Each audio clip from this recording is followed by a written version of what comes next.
Number 10. Sacred books. The Romans paved the way for many following civilizations, okay? They invented surgical tools, they invented medicine on the battlefield, and before this era, literature took the form of a tablet or a scroll. The Romans, they created the codex. Pages stacked on top of one another, just bound pages. The reason you have homework right now to be doing instead of watching this. It's all thanks to the ancient Romans. The early codex was bound wax, and then it moved to animal skin. This was a big step because early Christians used this new invention to produce copies of the Bible. Important pieces of history, so rightfully so, they had to be locked away from the public. Now back when King Tarquin ruled Rome, a local woman offered the Etruscan king 9 books. Now these books were ignored at first, but upon its second glance, the beat up manuscripts foretold the rise and fall of Rome. So for most of its time, these spoiler-filled manuscripts were held in the Temple of Jupiter. So if anybody wants to do National Treasure 3, I have some ideas, just saying. We could do like 9 installments. Number 9, corrupt fire department. Oh, here we go. When we think back to ancient times, it's not long before we come across an ancient blaze or some ancient wild tragedy where you're like, oh my god, how did that even happen? Something that reminds you that it wasn't always a party, okay? It was rarely a party, in fact. When we think of Julius Caesar when regarding the leadership of Rome, we often forget Marcus Crassus. He was powerful and full of bright ideas on the sidelines. Marcus ran the fire brigade. A lot of open fires, a lot of accidents happening at this time, so of course we need responders. But back then, these officials arrived on site to this blazing emergency, but before helping out, Crassus would demand the owner sells their property to him first. Yeah, watch it burn or sell it for a not so handsome price. The choice is yours. And also you have 38 seconds to decide. TikTok. Number 8, ancient drag. I'll respect a girl's night out, okay? Always. I get it. My guy friends have ruined most nights out that I've had in the city, because guys are dumbasses. That's a fact. Ancient Romans were ahead of the game with this one as well. That's why they made the festival of the good goddess women only. Yeah, statues of men weren't even allowed to partake. Statues depicting men at this festival had to be draped. Yeah, none of us were seeing anything. But then in comes Mr. Jealous, Mr. Ancient FOMO himself. Enter Publius Clodius Pulcher, okay? This man disguised himself as a flute lady, but when he didn't play the flute, and also wasn't a lady, and also nobody knew him, it was a little obvious that an intruder was present. A trial soon followed and the festival was then suspended. See, guys ruin the party. Even in ancient Roman days, this dude's like, nah, I'm gonna go ruin it. Number 7, sewer goddess. I love reading about ancient gods. It's my favorite topic. The Roman god of manure and fertilizer, for example. Where was that one in Hades? That would have been helpful. I would have beat that game in 8 minutes flat with him. The god of toilets. There's one we can't forget about either. Crepitus, okay? Every day we have to thank the god of toilets, right? If you haven't today, go ahead and thank them. The Romans regarded Glossina as the goddess of the main drain. The literal main drain to the city of Rome, all this water. This goddess was Glauca Maximum, aka Big Drain. Eventually this god was affiliated with Venus, the goddess of beauty and love. Yeah, love me some big ass drains. Nice. That's a lie actually. As a kid, I was so afraid of the bathtub drain. I would pull it and then just immediately high jump out of the tub. I don't want to get sucked down like Ant-Man. Know what I mean? Number 6, death before combat. With most of these Roman gladiators, they're trained, they understand a specific style of combat, and they're paired with an opponent that's somewhat equal. And then hundreds of people go, yeah, and they bet on you, and then see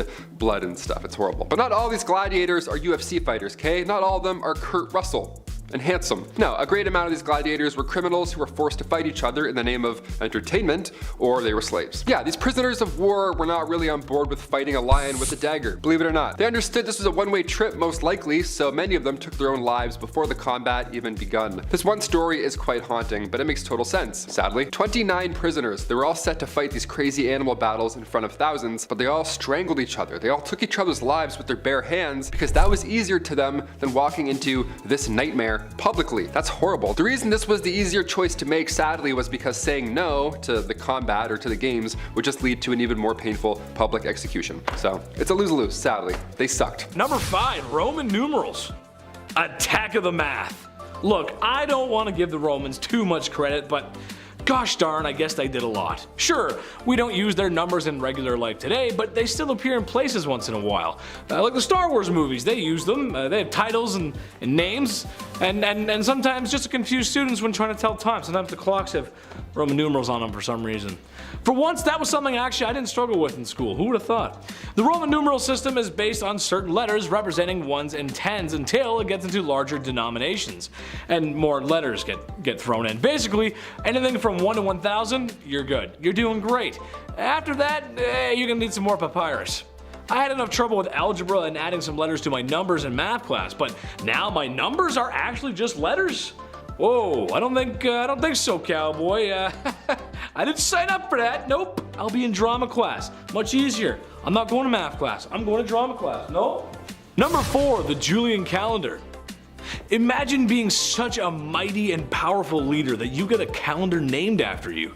Yes, the Julian calendar is named after Julius Caesar, the man, the myth, the legend. You might be thinking to yourself, well, we don't use that calendar today, do we? Well, as it turns out, we do. Most of the world goes by the Gregorian calendar from Pope Gregory, which was a revision of the Julian calendar. Yeah, I know, I was surprised too. I didn't know that. Wait till you hear where the months of August and July come from. Your boy Augustus and yet again Julius Caesar. Yes, the dude made a whole month for himself and just threw it in there. Okay, now hear me out. We're gonna break some stuff down here. Ready? Octa, Nova, and Deca are all prefixes for 8, 9, and 10, right? Just like October, November, and December are the 8th, 9th, and 10th months out of the year.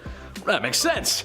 Big prank though. I got you. Nice try. Because after July and August were added, the others got pushed back. It's crazy what you can do with a little power. It's crazy. So now October, November, December are 10, 11, and 12. They got pushed back. See, it's crazy. You ever wonder that? See, that's how they did it. It makes.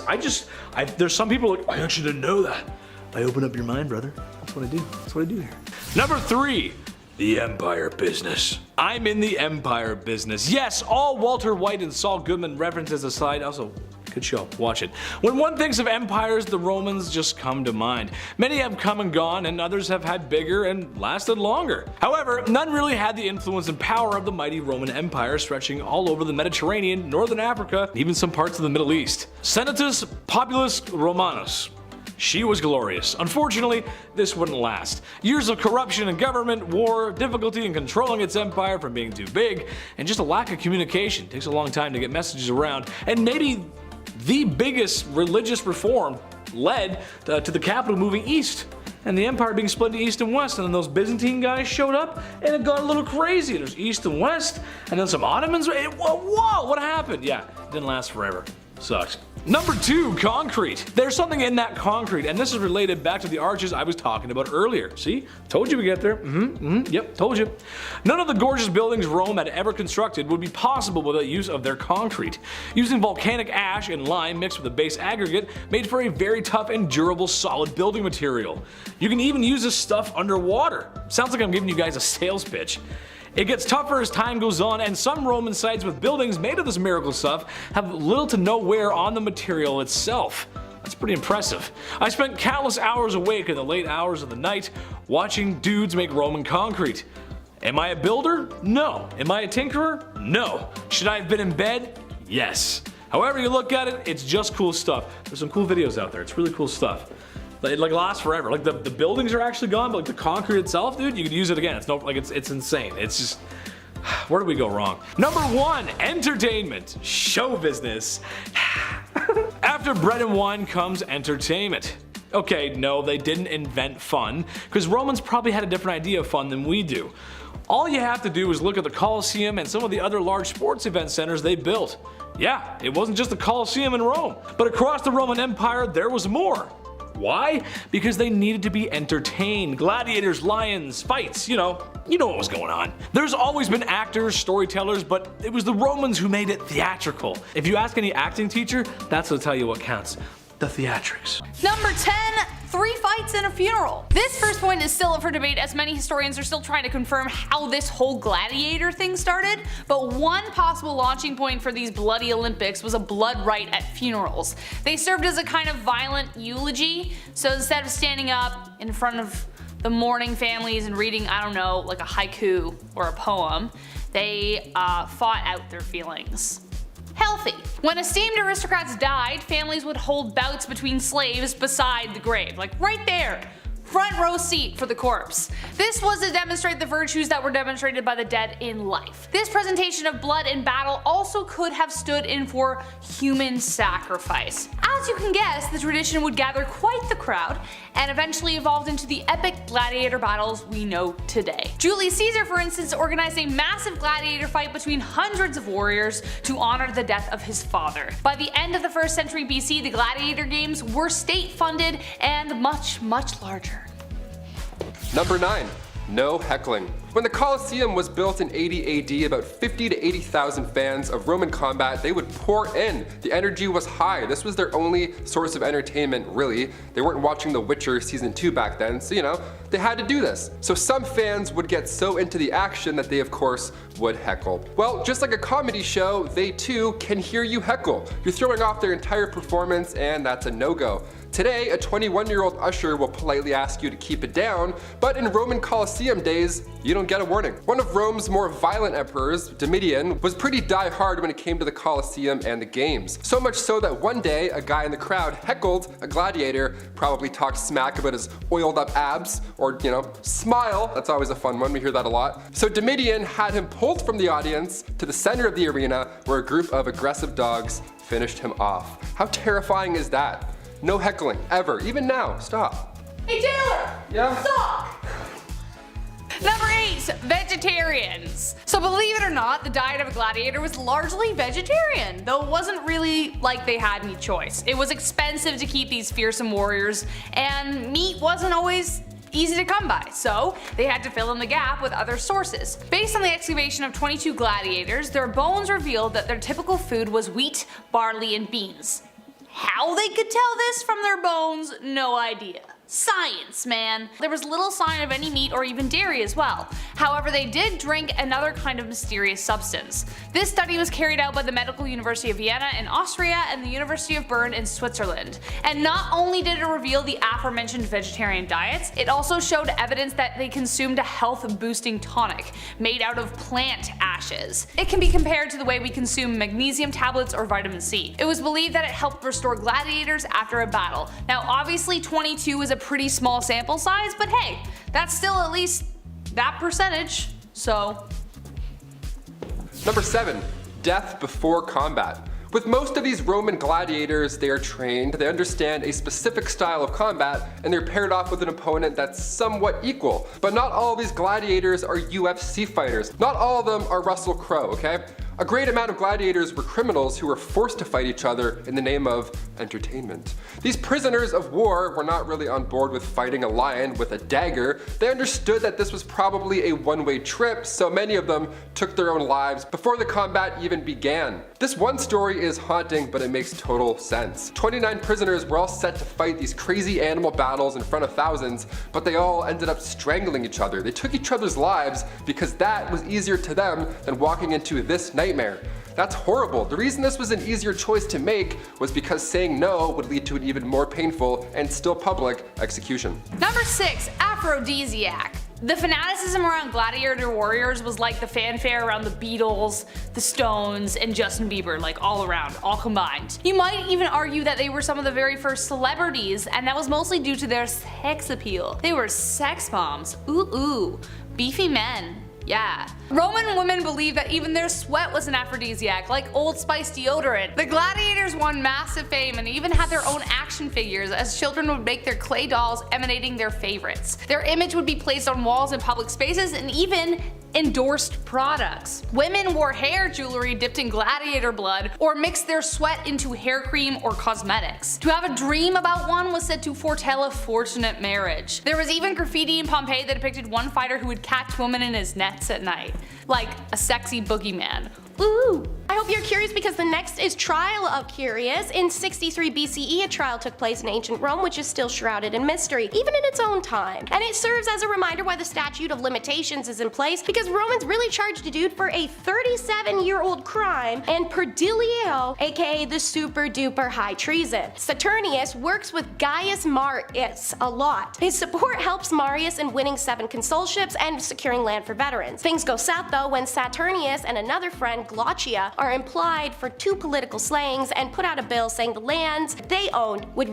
be redistributed to the poor. When have rich people ever liked that news? So he put in the bill, if you fight against that, you lose your royal status. When representatives of the Senate came to Marius asking for his help, Marius, even in Plutarch's version, actually feigned a bad case of diarrhea to avoid having to deal with this. In the end, Saturnus and Glaucia are overpowered, forced to surrender, and stoned to death. Marius sadly has to abandon his buddy and moves on in his life for 37 years. When One of the instigators against Marius can be identified with certainty. His name was Titus, again, and he must have been in his mid-30s during the trial but wasn't born when the stoning even went down. But he knew his uncle was one of the victims and felt that was a pretty good way to get some fame and cash. They could have gone after a bunch of other options but Marius, someone who was friends with the victim, and weirdly he was their unspecified choice. He was charged with complicity, which he obviously denied, but where the hell was he gonna find witnesses 37 years later when most people died in this time at like 20? Thus, the insane charge of high treason as well as the killings. Cesario, who acted as his defense, had done what he could,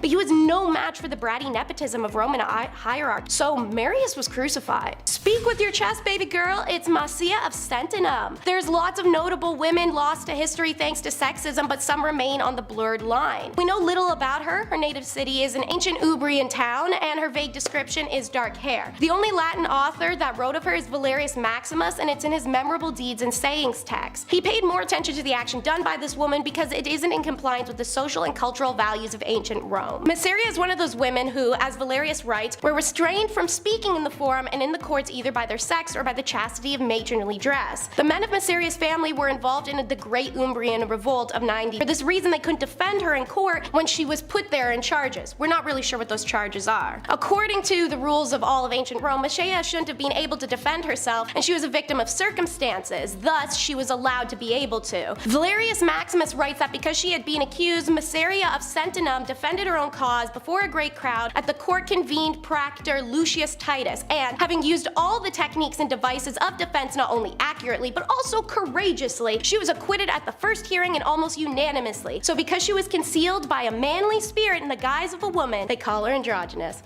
Nice. Love a poet, but their content is too happy for you? Consider banishment. Worked like a charm in the case of Ovid's exile. In December of 2017, similar to the writer and poet Dante, Rome's council unanimously approved a motion to repair the serious wrong suffered by Ovid, thought as one of the 3 canonical poets of Latin literature, by finally ending his exile. So, why exiled? Well, we have 3 factors at play. Ovid's sensual poetry was considered offensive, his attitude to the Emperor Augustus was too disrespectful, and he may have been involved in an unspecified plot or scandal. He was friends with a bunch of the members of the failed coup against Augustus in 6 AD, so it was believed he knew it was going to happen but didn't tell anyone, aka conspiracy. Rumors were also implied that he helped Julia in her many affairs, which scandalized Roman society and pissed off her hubby. And Ovid may have had an affair with the emperor's granddaughter. All we know is that in 8 AD, Ovid is booted out of Rome on personal orders of Augustus without due process. It was a big ol' scandal in the empire, but who's gonna say anything? We could go to Ovid for answers on what happened, but exile was brutal for him. He had to leave his wife and kids, so all he'd ever say, it was the result of a verse and a mistake. When Augustus died, the Pope and his family had real hopes under the order of banishment that it would be lifted. Unfortunately, the successor, Tiberius, was a cruel man and continued to forbid the poet's return. He died of unknown reasons in 17 or 18 AD. Imagine seeing Triple on the battlefield and it's not because he got conked on the head. The Hotaeus trial. It starts with 2 sets of triplets and 2 warring kings. Alba Longa has invaded some Roman territory, and the armies of Tullus meet them there, where the armies then discuss how to minimize the bloodshed. Only to notice that both sides happen to have brought sets of triplets to the front. It seems divinely sent that the gods had this strange coincidence occur, so it was agreed that the 2 sets of 3 would be the only battlers. The Roman brothers Horatius and the Alban brothers Coratius duke it out to win and end the war. After 2 of his brothers are slayed, the final Roman triplet uses a clever strategy to strike down his opponents and win. The armies go separate ways, and Horatius is rejoiced by his people, but not his sister Horiacia, who is devastated to learn her fiance, one of those 3 triplets from the Albans, has been killed. Horatia's great grief angers her brother. After all, they were enemies, and they were responsible for the death of her other brothers. He drew his sword and approached his sister saying get lost and some other stuff, I'm not kidding, and swung his sword through her. Record scratch sound effect. Everyone went from cheering to what the hell dude, and dragged him before the emperor, who appointed a people's assembly. The assembly's conclusion is what he did was effed in the head, and they can't acquit it. While the executioner's binding him up, Daddy Horatius pulls up and makes an appeal. He thinks his daughter being killed was justifiable. Gee, thanks, Dad. And secondly, he just lost 3 out of 4 kids in one day. I know this is messed up, but this is all I've got left. So they acquitted his son on the admiration for his courage rather than upholding law and justice. And last but definitely not least is the very well-known trial of Jesus. The only issue is the Bible is being so edited and rewritten and redistributed. There are too many different versions of the story to really nail down any real ones. So here is what we know in layman's terms. Passover. Jesus Jesus and his disciples, actually his name is Jesus, are in Bethany for the occasion. The first 3 Gospels say Jesus' first stop was at the temple complex, where he flipped some merchant tables in front of it for selling stuff in a place of prayer like it's a Walmart. Valid. According to the general understanding first proposed by Mark, this event leads directly to the condemnation and death of Jesus. In these first 3 Gospels, Jesus and his disciples have Seder, and after dinner they go over on foot to the Mount of Olives, where the famous prayer to God is known to be agony, since Jesus foresees what is to come and he gets 0 response. Where's Dad when you need him? The next day, boom, a mob of Roman auxiliaries snatch Jesus up as Judas betrays him with a smooch. Jesus seals his execution when he responds to the high priest question in court, "Are you the blessed one, the Messiah?" To which Jesus goes, "Heck yeah, dude, I'm the son of come in glory when God's kingdom is established to judge all humanity." Evidently, the high priest was hoping Jesus was smart enough not to admit to a literal jury, but alas, the high priest has to declare this a crime of blasphemy and condemns Jesus for inciting Roman rebellion. There are other contributing factors outside of angry Roman leaders. Gospel, he's charged for not telling the Jews to pay taxes to Rome. In John's Gospel, condemned because of the growing crowds over his raising of Lazarus. In all 4 Gospels, Pilate is portrayed as reluctant to execute Jesus. He attempts to avoid the decision by offering to release another prisoner, Barabbas, and threw a sop over the now anti-mob by letting them decide. No matter, the crowd cries, "Give us Barabbas," and Jesus is condemned to death for rebellion against Rome, who then crucify him. Number 10, population. Here's the thing, folks. When you do the whole slave thing, you may need more than 1. Maybe 2. Okay, 10 tops. No more than that. Okay, maybe like thousands. Yes, this was true of ancient Rome. While it is difficult to calculate the exact number of people who were slaves, some historians speculate that at least 10% of the population were slaves.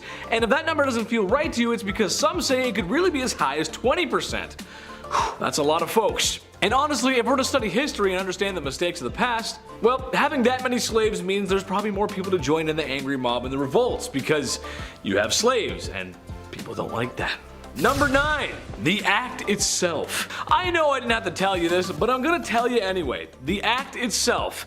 Now, just an idea, and this is gonna make some corporate overlords faint, but when I say this, maybe we shouldn't put our fellow man in chains and shackles and be forced to complete hard labor for no wage, and they're treated like dirt. Just an idea. Less than dirt, actually, sometimes. Look, I know sometimes we as humans don't get along. As a Canadian, playing hockey in school always changed my behavior. I think Chris would agree with this too. We could be the sweetest students ever, but when we get out of that rink, something changes. You start seeing Stanley Cups and Maple Leafs, and probably a forced deal with a very popular coffee shop chain. But all that seething Canadian rage never made me want to treat people the way slaves were treated. What I'm getting at is, even at our worst, we would never do that. I wouldn't do that, Chris wouldn't do that, we're not gonna do that. Number 8, work to work. I guess one slightly good thing about being a Roman slave is that, well, if you could even call a good thing in that, really, is that there was a chance to work for your freedom. Literally slaving away in the hot Roman sun for years just so you can get your freedom, so you can work and sweat in the hot Roman sun for years for very little pay. And that's so great when you put it that way. I hope there's a sunscreen budget. Some slaves could buy their freedom, some were freed by their masters, and getting freed was actually a big deal, as there was sometimes a ceremony where a slave and then a public official would touch the head of the slave of the staff. Abracadabra, alakazam, wishy-washy, sloshy, poof. Magic, you're free now. So simple, right? Almost like it didn't have to happen in the first place. Huh? Number 7, second-class citizen. You may have heard this term thrown around a little bit, but becoming a citizen of Rome was kind of a big deal. Your social status kind of defined how you lived. You'd think being a slave sweating away in the Mediterranean sun wasn't bad enough. There was a lot of red tape to go with this as well. So many rules. When freeing slaves, no more than 100 at a time could be freed. Okay, but I have a few issues with that. If your house has 100 slaves, you probably ain't gonna give up 100 in the first place. Now the rule says under no circumstances can you free 100 slaves at one time. Okay, what if you break it up? Say you do 50 at a time. What if you do 99 slaves and leave one until later? What if you release one at 11:59 and then the rest at midnight? What if some of the slaves are missing limbs from hard labor and only count as half? Let's say you release 99 and one half slaves at 11:59 and the last half at midnight. You see what I'm saying? There's too many rules. I can't deal with that, man. Too many rules. No. Number 6, foundation. Okay, everyone loves Rome. Who doesn't? You got your legions, you got your colosseums, you got your aqueducts. Oh, it's a big deal. As it turns out, the Romans were good at building stuff. Most impressive, honestly, was their roads. I know that's not as cool as the buildings, but trust me, anyone who actually knows architecture in the comments is gonna quietly nod their head and agree with me, and so yeah, he's right, actually, yeah. Roman roads last 2,000 years. Toronto is still waiting for the Edmonton Crosstown. That's a local inside joke, but trust me, it'll slap. Where the hell is that thing? Come on. The point I'm getting at is Romans built a lot of great stuff, and it could not have been so without the efforts of the many slaves who built their roads, tended their farms, and did just about everything, honestly. It was built on the whole thing. Number 5. Gaius Valerius Catullus rap battle. Who doesn't love a good beef? Now, Catullus was a major poet. His works moving away from the retelling of classic tales and focusing more on the telling of day-to-day life. The personal nature of his works have lived in the minds of thousands, depicting humor, romance, and the beauty of day-to-day life. However, Catullus was no stranger to critics, 2 of his biggest being another poet, Furius, and Senator Aurelius. Now, constructive critique can be wonderful for artists. After all, it's the only way that you can improve. However, Catullus seemed to take a different view, writing a poem in dedication to his critics. Commonly referred to as Catullus 16, this poem was so filthy that it wasn't fully translated until the 20th century, and even then, several lines were heavily censored in most publications. Want to hear it? Well, it reads... Number 4. Roman birth control. Romans were... well, they got around a lot. Now, unless you want to deal with the immediate consequences of a whole lot of lovin', you've gotta figure out a way to stay safe. Picking up condoms from a shopper's wasn't really a thing, and Plan B hadn't been invented yet, so what was the plan? Well, it turned out that the Romans had discovered an herb called silphium, which supposedly had contraceptive properties. Whether or not that's actually true remains to be seen, specifically due to the fact that you can't find it anymore. That's right, the Romans were so raunchy and silphium was so popular that they caused the complete extinction of the plant, the last stalk of it reportedly being given to Emperor Nero. Now in 2020 there has been a theory presented that there is a similar herb, or a relative, found in Turkey, and it could be the surviving relative of the plant, but to this day not a sprig of silphium has been found. Apparently it looks like a heart though.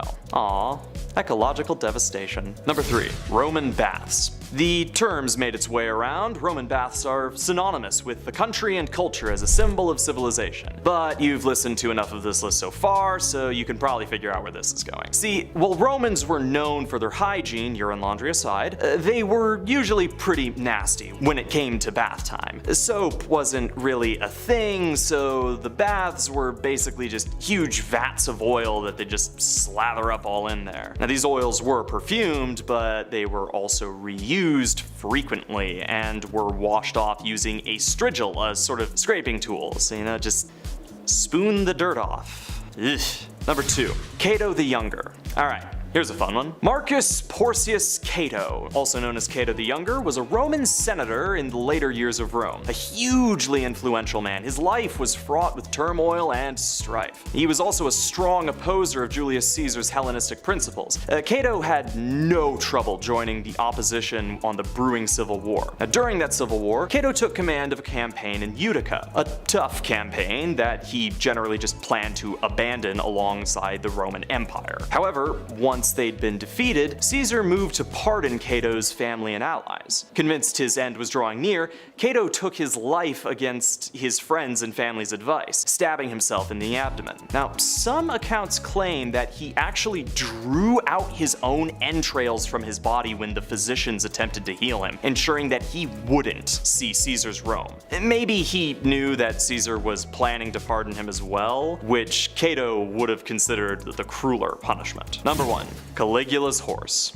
We'd be remiss not to talk about the antics of Emperor Caligula. Famed for his strange ways, one of the greatest legends of an already infamous emperor was his attempt to have his favored horse, Incitatus, enlisted as a consul. According to Suetonius's Lives of the 12 Caesars, this horse was dressed in lush finery, inviting dignitaries to dinners, and according to Cassius Dio, the horse was fed oats mixed with gold flakes and also possibly a priest. Now, a lot of this is left up to debate, and a number of historians will argue that this was nothing more than a prank at the expense of the Senate. While never officially made a consul, this horse has lived on in infamy, inspiring a number of fictional depictions in modern media, including the metal band Caligula's Horse. Regardless of the official status of the horse, the truth seems to be that this was nothing more than an attempt to mock his senators, but what a method of mockery. Number 10, grid-based cities.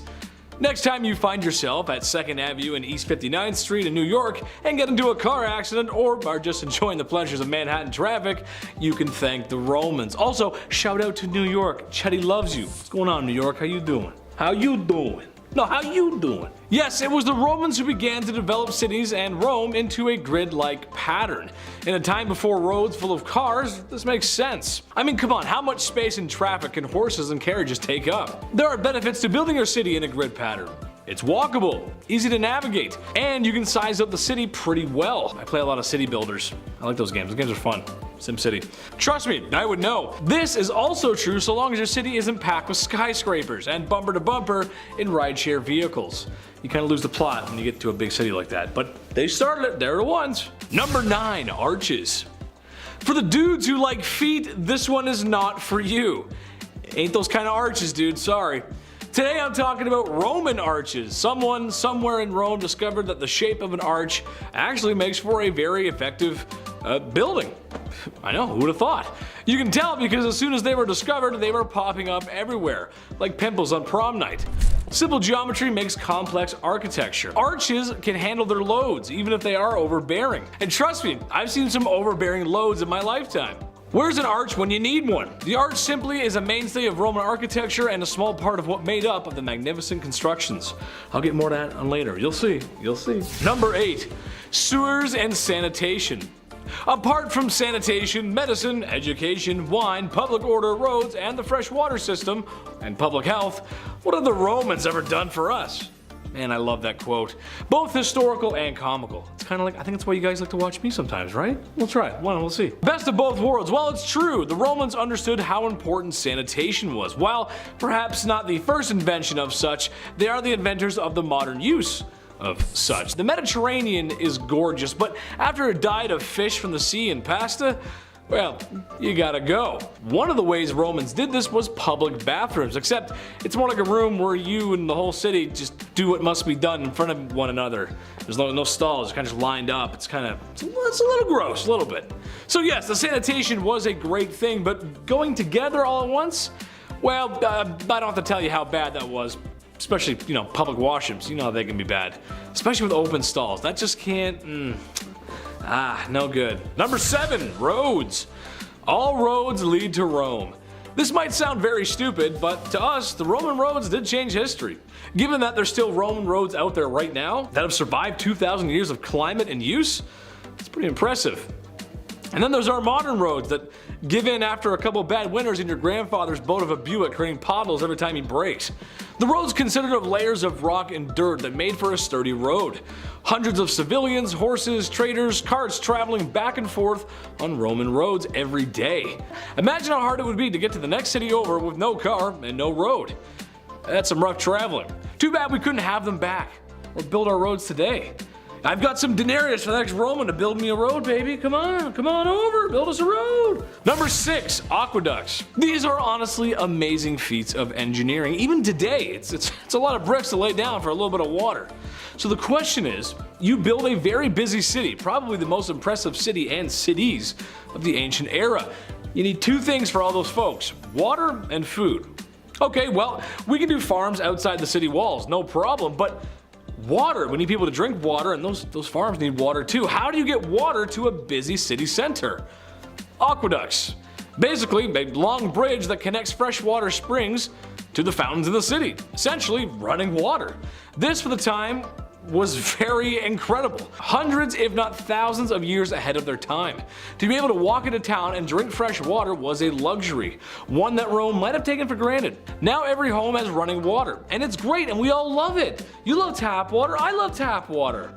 Where's my Brita? At number 5, demand. In ancient Rome, there was an incredibly high demand for slaves, but since there were so many slaves in Rome, there was always work for them. Oftentimes, people sold themselves or their children into slavery in order to pay off their debts, so when it came to being bought, that came pretty easy. Other than public office, slaves were used for almost every activity in ancient Rome. The most common slave trade was mining because workers were always in demand, mostly due to the high level of danger that came with the job, and the fact that many slaves were injured or died while working in the mines, and slave masters needed to keep replacing those who could no longer work. Domestic labor and farming were also high demand jobs for slaves back then. Back then, the logic behind using slave labor for these types of jobs was that, quote, free labor should be used in unhealthy places, end quote. Basically, they believed that it was better to have a slave pass away on the job than a free person because it would impact their business less. At number 4, procurement. The way that slaves were acquired in ancient Rome was pretty messed up, I will say. Typically, slaves were acquired through 4 different ways. They would be brought in as war captives, as victims of pirate raids, by trade, or by breeding. During the early expansion of the Roman Empire, many war captives were turned into slaves. The pirates from Sicilia, located in what is now modern-day Turkey, did business with the Romans and supplied them with a lot of their slaves. The pirates would bring their slaves to the island of Delos, which back then was considered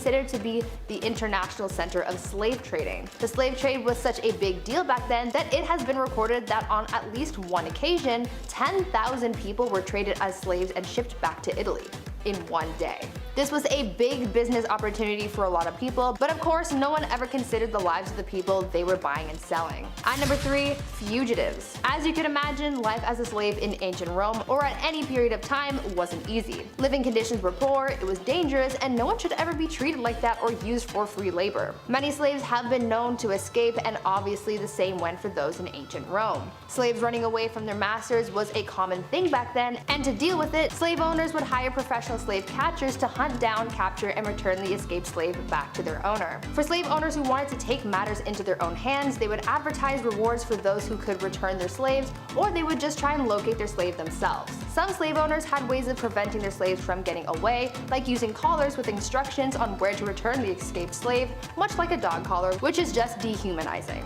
At number 2, revolts. In Roman times, slave revolts were pretty common. There have been a number of recorded slave revolts in Roman history. I mentioned the one that was led by Spartacus, but there's another pretty famous Roman slave revolt that was led by a man named Eunice. Eunice led a revolt that happened in Sicily from 135 to 132 BCE. It is said that Eunice believed himself to be a prophet and claimed to have several mystical visions. Eunice was able to persuade a number of other slaves to follow him when he performed a trick where sparks and flames came out of his mouth. They believed that he was magical, and so they followed him to try and fight back against the Roman forces. Unfortunately, they were defeated, but the example that they set is believed to have inspired yet another slave revolt in Sicily later in 104 to 103 BCE. And finally, at number 1, totally normal. Probably the most messed up thing about life as a Roman slave was just how normal slavery was in society. I mean, the Roman people were so invested in their slaves that they continuously tried to crush their revolts, and they tried everything in their power to keep them from escaping. Even the sheer number of slaves that were in their society just shows how important slavery was to them. Back then, slavery was just an unquestioned institution. For many, it was just a normal part of life, which is actually quite frightening when you think about it. There is no recorded history of Romans ever questioning slavery in their society, and all economic, legal, and social forces in Rome at this time worked hard to try and preserve slavery as part of their society. To the ancient Romans, slaves were seen as the direct opposite of free people, which they believed was a necessary balance that they needed in their society. They never completely got rid of slavery either. Though they did try and create new rules and laws to make life as a slave more bearable, they were still bought and sold into servitude and were seen as property and lesser people. Now before I wrap things up for today, I want you guys to leave a comment down below telling me if you would ever want to go back in time and visit ancient Rome. I'm sure there was a lot in ancient Rome that people would want to see and experience for themselves, so let me know your thoughts down in the comments. Alright, I want to start small and warm us up, so let's meet the turncoat Arminius. Unbeknownst to the Romans, their one-time barbarian ally, the Germanic chieftain, had a change of heart on the 9th of September 9 CE and decided it would be kinda silly and fun, you know, to lure 36,000 Roman soldiers to their death. The deadly ambush was set up in the Teutoburg forest where the friend of Arminius, Publius Varius, was leading the troops. When they were pounced upon, as many as 20,000 Roman troops are cut down in the carnage. Varius was horrified by the betrayal. He had just defended this man to the Roman courts only weeks prior due to suspicions of a coup being somewhere in the kingdom. Now he saw the consequences of his actions, and it was the chopped up mincemeat that was once his army. So Varius threw himself on his sword. This was a bad time for Emperor Augustus already, so this is notoriously the story of him getting told the news and it making him bang his head repeatedly into a marble column while crying to Varius' dead ghost to give him back his legions. Dude was in his 70s and running the Roman Empire was stressful, no doubt. Tiptoeing up the escalation stairs, we'll do Marcus Manlius next. Hear that? Manly is in the literal middle name. Now I know it's his last name, but just let me have that, okay? So this is the second known case of Perdulio,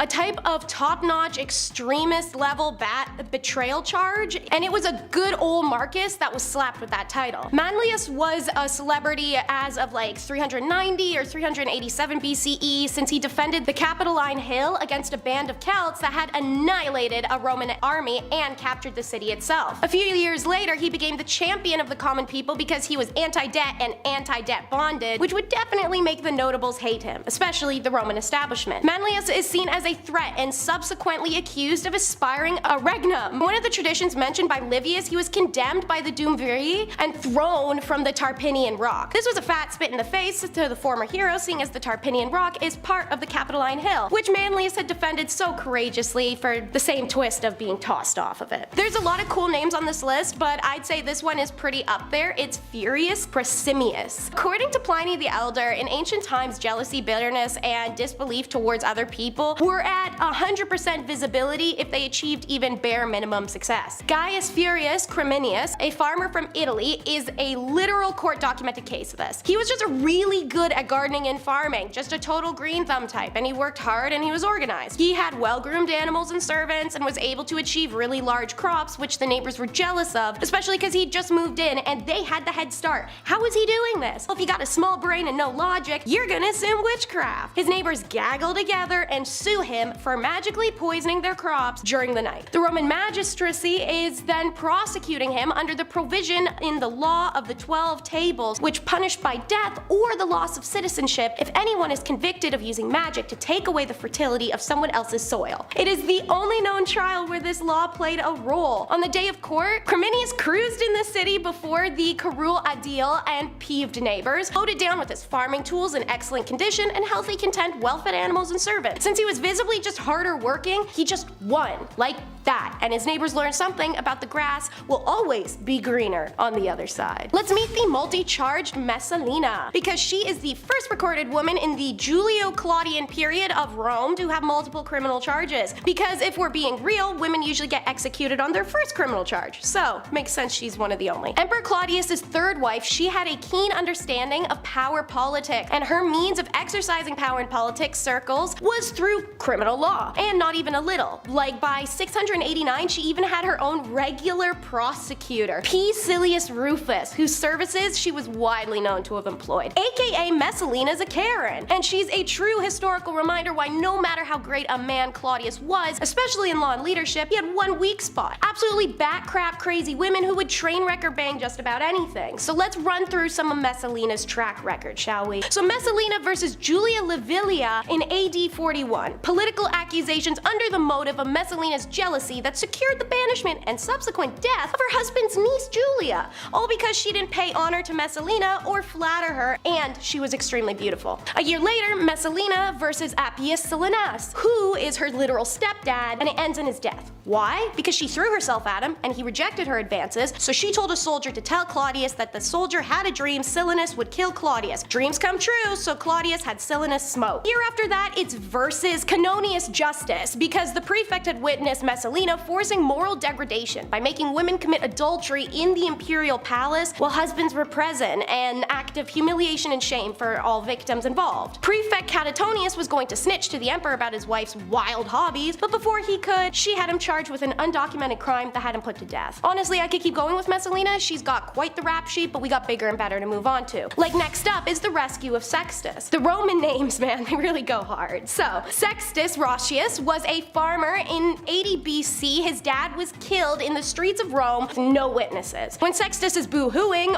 almost the second his daddy-o is killed, their family estates were illegally added to the year past submission end dates for the prescription auctions by Lucius Cornelius Chrysogophonus, powerful freedman of the dictator Sulla, the same man who buys the estates worth millions for meager pennies from the auction. That's right, y'all, we got an ancient Roman scammer. So Lucius then conspired with two relatives of the deceased, named Titus and Titus, no, not a joke, to accuse the young Sextus of his father's murder. The case was so simple for the prosecution, as obviously Sextus had the most to gain from his father's death and hired someone to do the deed. Meanwhile, the Roman courtroom bad boy Cicerio picks up Sextus's defense and turned the whole trial around in his first ever major litigation by simply explaining the exact series of events I explained to you: conspiracy, auction, scam, etc. Cicerio argued that those who chose to align themselves with Lucius in the belief that they were supporting the nobility were wrong to do so, since his corruption was a stain on the Republic. His defense was a swinging success, and Sextus the Young is acquitted and his land returned. In ancient Rome, it wasn't your everyday Italian cuisine, it was more like boiled bird and brains.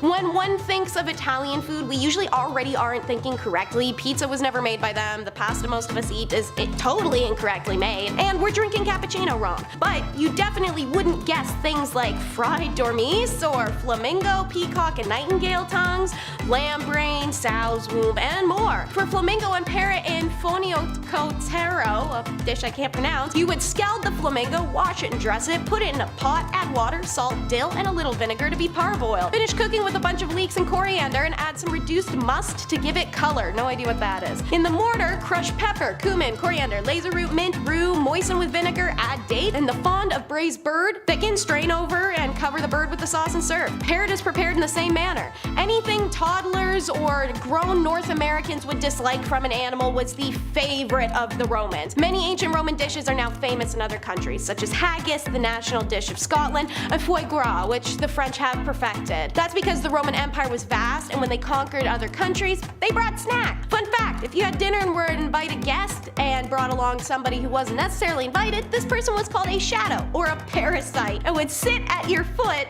the whole meal. They were expected to bring witty banter and conversation to help compensate for their free meal.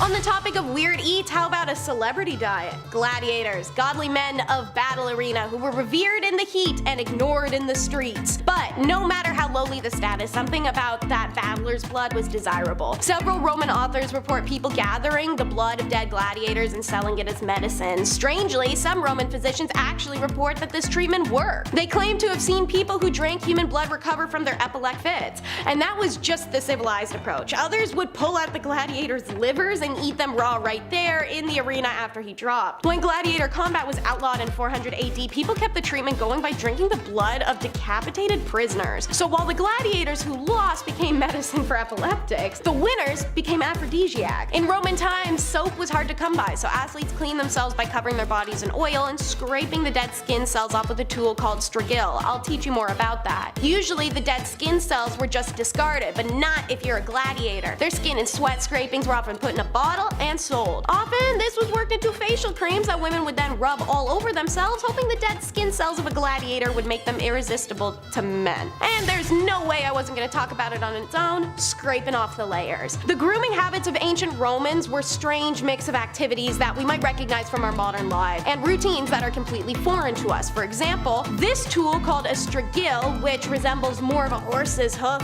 toothpick, then a human grooming tool, was used by the Romans and the Greeks of ancient world to scrape sweat and dirt from the body. People who engaged in strenuous physical activity were prone to accumulating large amounts of sweat and dirt, and were most likely to have this item in their possession. And it was most likely to be used to clean the skin before bathing, so as to not muck up the water more than necessary. Some would lather up in olive oil to help the scraping process. If you're no gladiator, that olive oil isn't going to be funneled back into a jar to sell, but rather for someone else to lather up in and use to scrape later. Ha, public bathhouse luxury. Next up are the burial clubs, because death was an integral part of life for the Romans. Why not make a club, cult, whatever for this too, like they did for literally everything else? From the creation of Rome until about mid-2nd century AD, cremation was the most common burial rite, after which the preferred method was actual ground burials. Shockingly, having your body baked was cheaper than a fancy box in the ground, so when cremation went out of style, Rome's poorest were often tossed into pits called puticuli, meaning to rot or decompose. These pits held a mixture of human remains, animal corpses, garbage, and excrement. Some of them were large, containing 24,000 corpses each, and they'd be left open until full enough. This wasn't the best way to be buried, so anyone who could afford it would join a burial club. A burial club was a group that charged monthly dues of 100 sequestries and a jar of wine for new members.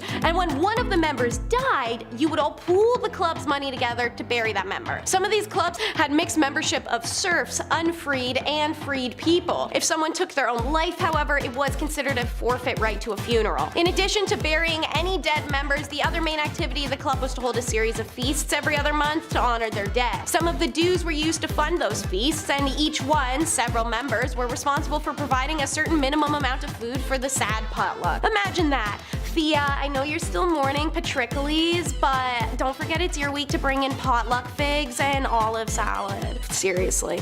And of course, what completes a funeral more than a weirdly perfect replica of the dead person's face staring at you? It's death mask. The Romans celebrated the life and accomplishments of prominent men with marble busts, dedications of buildings, and grand tombs. One rather obscure crafted memorial overlooked because the artifacts have not withstood the test of time are Roman death masks, or as they're commonly referred to in Latin, imagines. Made of wax, they were unquestionably created when the man was in between 35 and 40, and that's when he had attained political office or ADL of city clerk. The new mask would join the older ones in the atrium cover, where it would remain for display until that person's death. The date at which the masks were first introduced is difficult to determine, but they were already well established by the 2nd century BC, and they continued to be used into the 4th and perhaps as late as the 6th. The masks were then kept in the family throughout the generations and often displayed in the main halls of the house. At a funeral procession, the masks of the ancestors were worn by current family members as a way of preserving their memory. Polybius describes the funeral of an illustrious man and the role of his imagines. When any distinguished member of the family dies, they take the death mask to the funeral, putting them on men who seem to bear the closest resemblance to the original in stature and carriage. Penn Museum worked with 4 graduates and a career sculptor to recreate these masks, as you can see on screen. The group used only the tools and materials accessible to those in ancient Rome, and the mask came out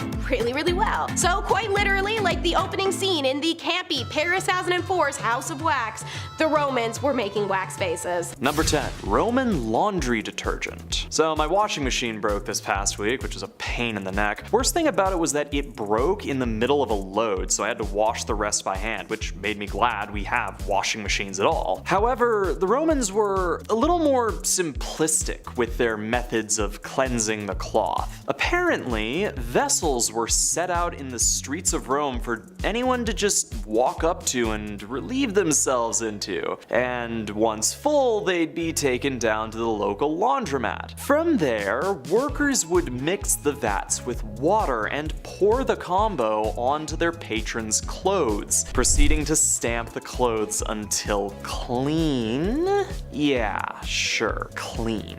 Number 9.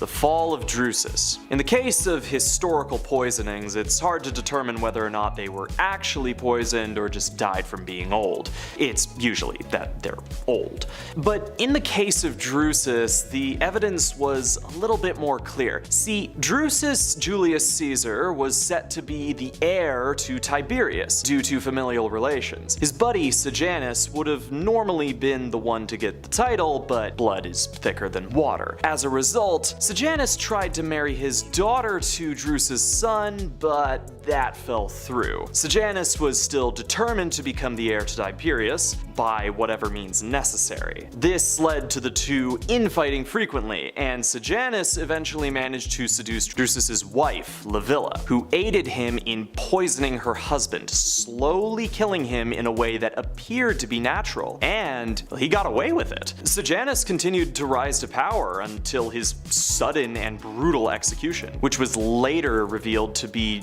due to someone leaking the truth about his rise to Tiberius. Man, this just needs to be a telenovela. Number 8. Decimation. You've likely heard the term before used to describe the impact of some tragedy or another. However, the word actually has its roots in the Roman military, though its origin is a little different from how you might imagine. See, as I'm sure you know, the Roman military was infamous for its discipline and strategy. But if you've ever worked in any space with more than 10 people, you know it's hard to keep everyone in line. So how did the Romans do it? Simple. If one squad member screws up, the entire unit gets the punishment. Decimation roughly translates to removal of a tenth. The cohort would be divvied up into 10 groups, and each group would draw lots. The group with the shortest straws were then executed by the other 9 by whatever method was determined by their commander. The 9 of the surviving groups were then made to survive off barley, and if they had to relieve themselves, it would be outside of the camp's security. You know what? Maybe the military life just ain't for me. Number 7. The Crassus cocktail. I love a good drink at the end of the day. Just getting a little mix here and there, it's just so fun. Ooh, if it's good, man, just caps off a hard day of work. It seems like Crassus was a man of similar taste, a general and a statesman who'd earned the title the richest man in Rome. Dude ran a bunch of wars, serious campaigns, and his last was against the Parthians, primarily because he was just kind of bent out of shape that the other generals were outshining him in the field. Unfortunately, Crassus's forces were absolutely slaughtered, and when his son Publius ended up being one of the casualties of war, Crassus went to parley. Negotiations went sour, and he and his entire party were wiped out. Apparently, after such a rough day, the Parthians figured that Crassus could use a little something to take the edge off, so they had him take a sip of molten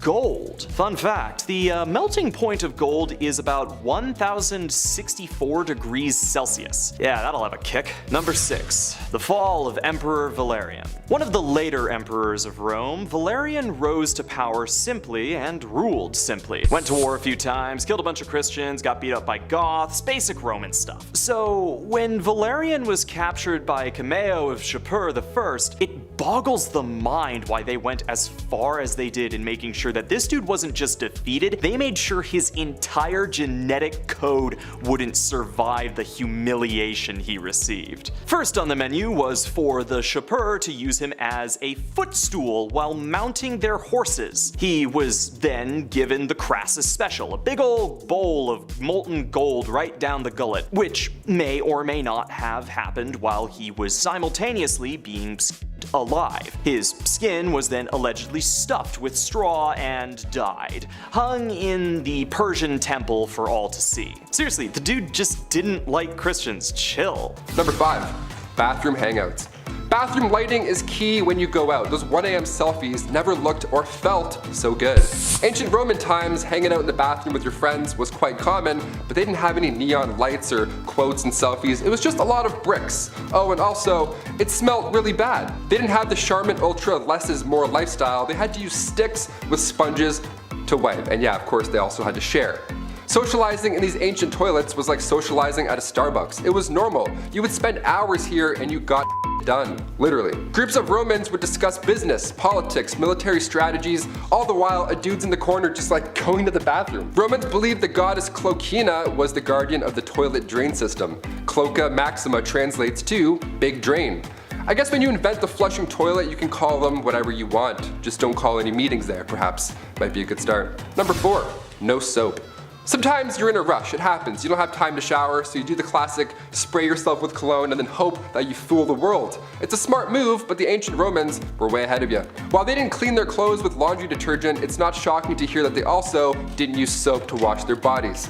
Instead, they rubbed perfume oil all over themselves to get rid of sweat and all that jazz, but later on, once that oil had dried up, it was then removed with a wooden wedge or a spatula-like tool called a striggle. The world's most painful loofah, sign me up. Dirt and sweat would get stuck to this oil and then subsequently just peeled off. So it did work, but it took a little more time than our usual showers nowadays, our 5-minute rushes before work. For Romans who were well off, this was a whole event. There were several assistants you could pick from all these fancy and fragrant oils. It was slow and sensual. How was anybody ever on time back then? Number 3, all the poison. There's always the one kid who's allergic to nuts on your flight. And it's horrible, now nobody gets nuts on this flight. It's tragic, really. Research shows that feeding infants peanuts or peanut products when they're around 4 to 6 months old can prevent a peanut allergy. But Roman emperors had their own way of achieving immunity. It was common for Roman kings to seek out and then consume a small amount of each known poison because they thought at the end of this grueling trial you would become immune to them all. It was a hot blend called Mithridatum, named of course after the poison's creator, Mithridates the Great. He lived until he was 80, so maybe these potions that he created might have actually worked. The world's first vaccine perhaps. Number 2, thumbs up or thumbs down. Giving somebody a thumbs up after they've done something, it feels nice. You're like, yeah. Even a sarcastic thumbs up, use those when you get cut off in traffic. In the hit film Gladiator, there's a scene where Joaquin Phoenix's character gives Russell Crowe's character a thumbs up, and in turn he lives, and then we watch cinematic redemption. In real life, ancient Romans used these thumb signs to determine a gladiator's fate in the Colosseum. It was referred to as pollici verso. It's the Latin term for a turned thumb. The crowd would vote if a gladiator should die or not, which is also insane. It's like America's Got Talent, but like insane. While it's nice to receive a thumbs up after doing something today, if you got a thumbs up or even a thumbs down, it meant your days of living have come to an end. And finally, number 1, animals in the arena. In order to spice up the classic fight and clashing swords till death action, sometimes gladiators would be put into the arena with an animal instead of another human being. Were they squirrels, maybe an opossum, or were they tigers or elephants, bears, lions, leopards, hyenas, wolves? Oh my god, they didn't win these often, did they? Animals were very expensive, so they weren't used all the time, but the organizers of the battle would go all out for the fights if they did include them. Like Logan Paul vs. Mayweather, it's a big social event. Most animals who were used in these great battles unfortunately didn't make it out alive. That's the horrible part as well. I'm a big animal lover, so much so that I'm rooting for the elephants in these fights while reading up about this. This led to another important factor down the road. People loved when animals were included, that eventually trade in exotic animals started taking place. Number 10. The blade, the wife, and the horse? If you love something, you gotta let it go. Or how about parading your naked wife in front of your friends in the mighty Roman military? Emperor Caligula was so impressed with his wife's beauty, he just thought he had to share it, even though apparently she wasn't that attractive, and already had children with another man. Scandalous. If she had wheels, she'd be the town bike, if you know what I'm saying. As if displaying your wife's gratuitous curves isn't scandalous enough, apparently he would use very real threats as a strange way of flirting. Clearly this was a dude who's got some issues. Like for example, the one time he wanted to humiliate the Roman Senate by claiming to make his horse a consul. Although he didn't actually go through with it. Still though, this one's all 6s and 9s, innit? This may have been related to a brothel caught disease. He might have had syphilis, I'm just saying.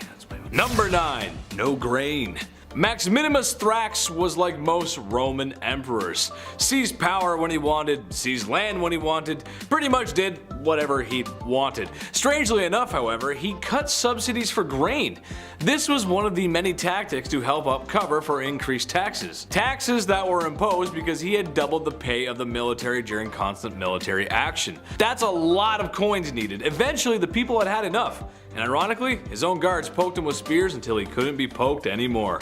I'm not a military expert or anything, but if you're gonna wage war, you gotta have the money for it. It's kind of like when the ice cream truck comes around and you're counting quarters for a large chocolate cone because you're 12 and life is hard and you deserve it. I love the ice cream truck. Number 8, Red Roman. Emperor Caracalla was also like many other Roman emperors, as he was quite bloodthirsty and honestly just a bad dude. He unalived his brother Geta just because he didn't like him. Good reason, I guess. Then 20,000 of his brother's followers persecuted and killed. When some good folks heard about this terrible news, and were horrified, rightfully so, I mean who wouldn't be, they too were dealt with in a non-YouTube conduct safe way. He depleted the treasury from war and let foreigners have Roman citizenship. Now I know that sounds like a good thing, but it isn't. In already trying times, it completely messed up Roman societal culture. In a sense, fire is good. It allows us many things. But Caracalla threw a whole jerry can of gasoline on the fire by doing that. When your society is built on one thing, perhaps it's a good idea to not totally flip that upside down overnight, as quick decisions like that lead to quick downfalls. Just saying though, just saying. Number 7. The light of my life. Emperor Nero was straight up just not a cool guy. This whole list could be about him, but I'm here to make you laugh, not horrify you with the horrors of Pax Romana. Nero, like most emperors, was very wealthy, the kind of wealth that only people who shop at Whole Foods can understand. As it turns out, there was a fire in Rome at the time. Burned for a long time, pretty big deal. Who started the fire? No one really knows, even though Nero himself might be a suspect. However, it would be really easy to get rid of a group of people you don't like if you blame it on them. So it was blamed on the hot new religion at the time, you gotta love them, Christians, except Nero didn't, and he was kind of egotistical, so in order to punish these scapegoated Christians, he had them set ablaze. So there was more light in his garden, so to speak, or that's what is said, at least. I know sometimes we can all disagree with our faith, but lighting each other on fire is not the answer. Mom always said if you have nothing nice to say, then don't light people on fire. Okay, Mom. Number 6, not so Hercules. Commodus was like many other emperors in thinking that he was very close to the gods, but Commodus thought he was a Greek god, and reincarnated Hercules to be exact. So much so that he would often take up a role as a gladiator, which a lot of Romans thought was scandalous as a leader. A leader shouldn't be dealing with the barbarians at our gates and other lands that were persecuting and invading and taking over, rather than performing in blood sports. It was thought that this was below the office of the emperor. Rumors began to stir that because of his love for the arena, he may not be the royal bloodline claimed to be. When in the arena, his adversaries always surrendered, so he always won. In return, he wouldn't kill them, to be fair, just scarred them, as it was seen to be a good thing to be bested by the emperor and then to leave with a mark. Sure, we'll go with that. Apparently, they also brought animals in for him to slaughter in the arena for entertainment. Eventually, people had enough of him wasting time and money playing gladiator games, and he was strangled by his coach. Oh, hey coach, I'm ready for the next match. How you doing? Hey, why are you looking at me like that, man? What's wrong? And what's that rope for? Would just be naked. I found this neat step-by-step on how to make your own loincloth, and I tried it, and it's way more complicated than I could have ever imagined, okay? We don't have a lot of archaeological evidence because these linens barely made it through a decade, obviously. There's not a lot of bones in them that would hang out over these thousands of years. But ancient Romans would often use leather to make underwear. Can you imagine that? Hot goat skin wrapped around your waist in the sun?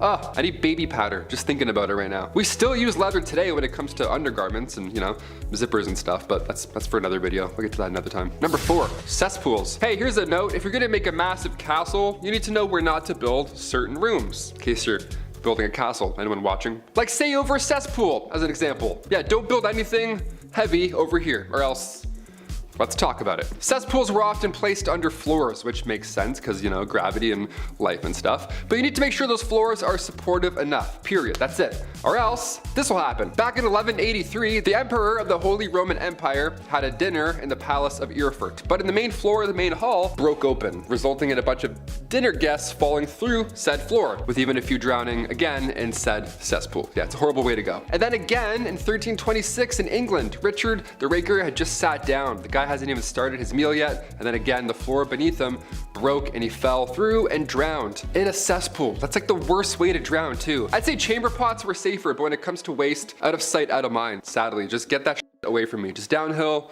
Get it out, or else we'll drown in it, probably. Number 3, Roman shampoo. Okay, when my hair grew out over the pandemic, I had a panic attack. I didn't know what the f to do. I had a huge wake-up call. I've never had long hair before. I didn't know what to use in this mop. I still don't. Clearly, evidently, all I had growing up was the classic 4-in-1 shampoo for guys. That wasn't working out at all. That sucked. I needed some curl cream, okay? Separate jars of items, not just a 5-in-1 with mouthwash on your head. Those aren't good. Those don't do anyone any good. But the ancient Romans, they didn't have Head and Shoulders back then. What did they do? Well, sometimes nothing.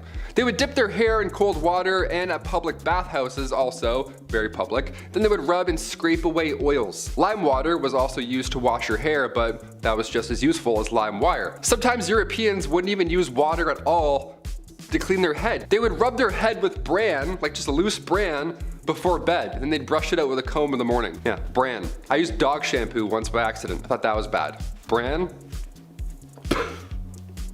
Be so itchy, I wouldn't sleep a wink. Number 2, ancient socks. Somebody got me socks over the holidays as a gift, and let me tell you, last year, I became a man. I was like, thank you, I actually love this. This is now the best gift of my life. Socks and lip balm, that's it. I don't want a PlayStation, get lost. Socks in ancient Greece, first of all, they weren't, the ankle socks. There weren't Vans skateboarding socks. There weren't the weird grippy ones that kids have. Where were those growing up, first of all? Not even close. Socks came around in the 8th century BC, and it was made fresh from animal hairs. This led to Romans tying animal skins around their feet, and then, tying it more and more and more and higher. Anything to keep it there. Now cut to the 2nd century AD in ancient Rome, the sock game finally got real. Romans began using fabrics instead of animal skins. It was now softer, it was lighter, and then later in the 5th century, socks were worn only by the most holy, which is kind of ironic because socks have holes in them. You get the joke, there it is. Socks were associated with the church. They were considered a symbol of purity. Socks would go all the way up your leg back then.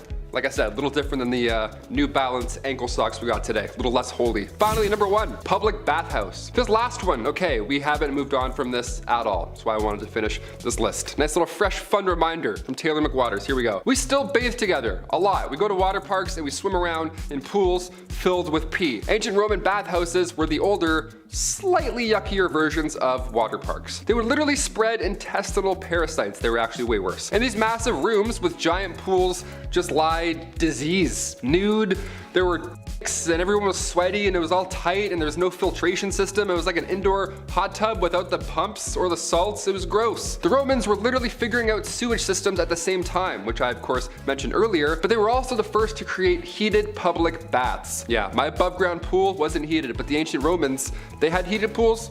Great, I just sent an email to my dad this afternoon, now I'm pissed. The archaeology and anthropology department at Cambridge discovered that Romans brought lots of parasites to Europe. Yeah, the fossilized feces showed that these heated, relaxing, rejuvenating bathhouses nearby were all but. Yeah, they were horrible. They were just spreading hot disease, coming in hot. I don't mean to undermine the ancient Romans. To be fair, they also brought with them lice and fleas.